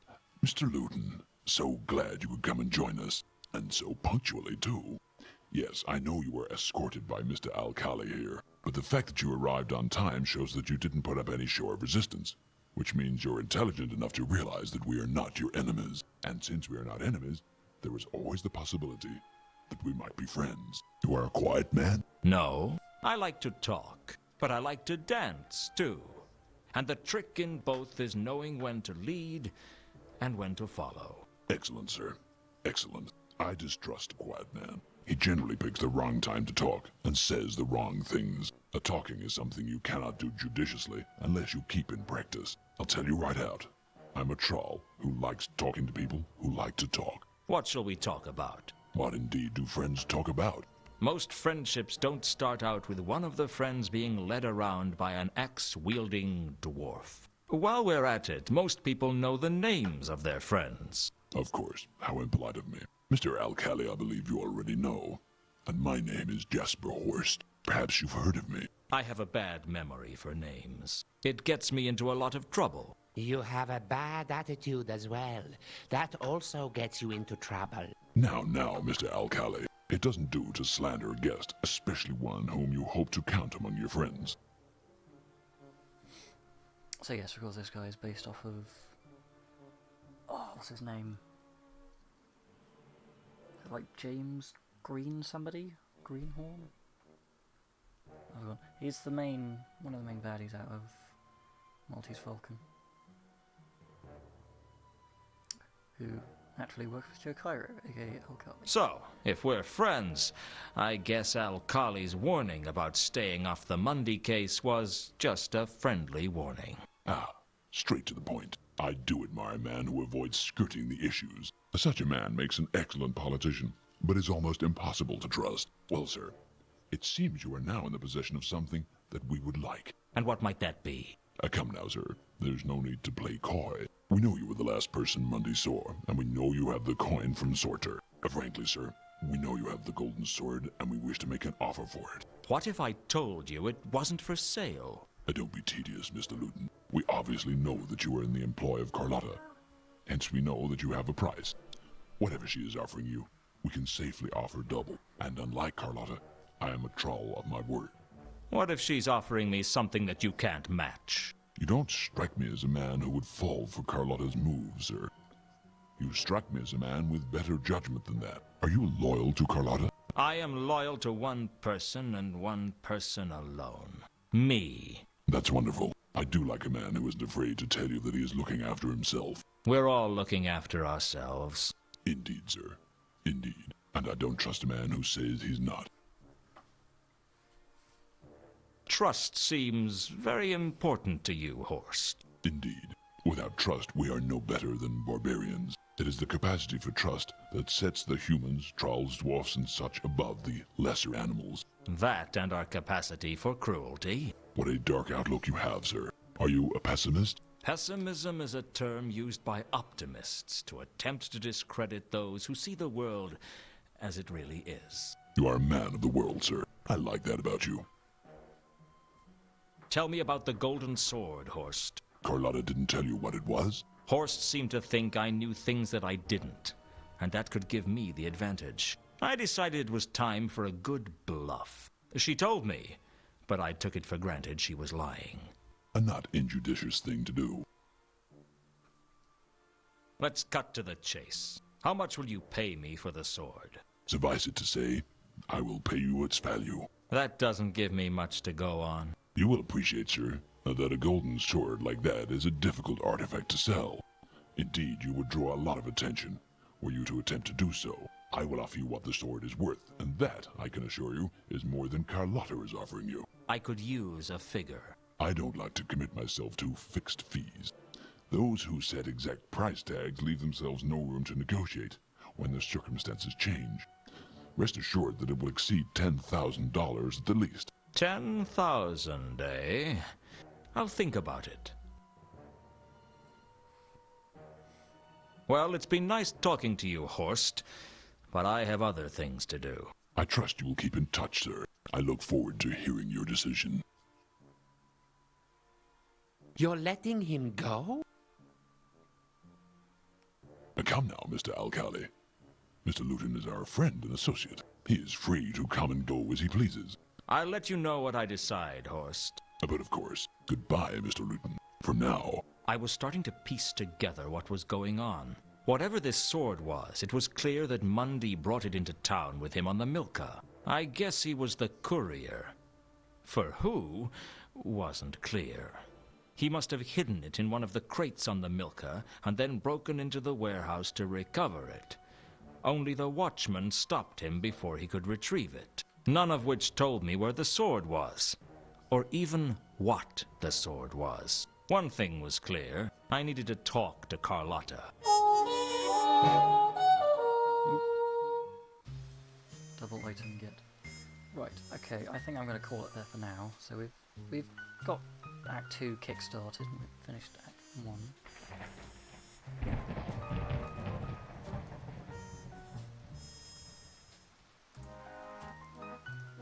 So, if my buttons are correct, that should take us to... No, it didn't work. Where's the... There. Oh, presumably because that was still technically tabbed into OBS. We dropped 3,400 frames. Wow, good grief. Well, okay, so we're on that screen now, so that's good. So...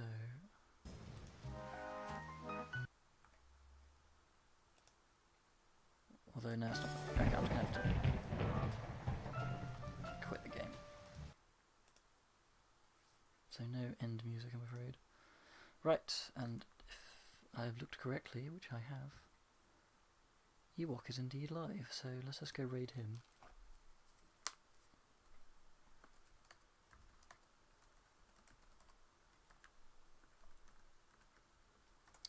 Now what are we raiding with?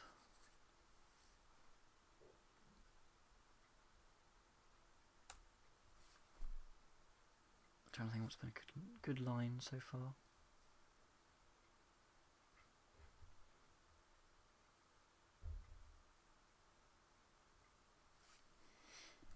Let's go with that. You've evolved. That'll do. Right. Thank you for joining me for session 1 of Discworld Noir. I will continue this at some point this week. See you then.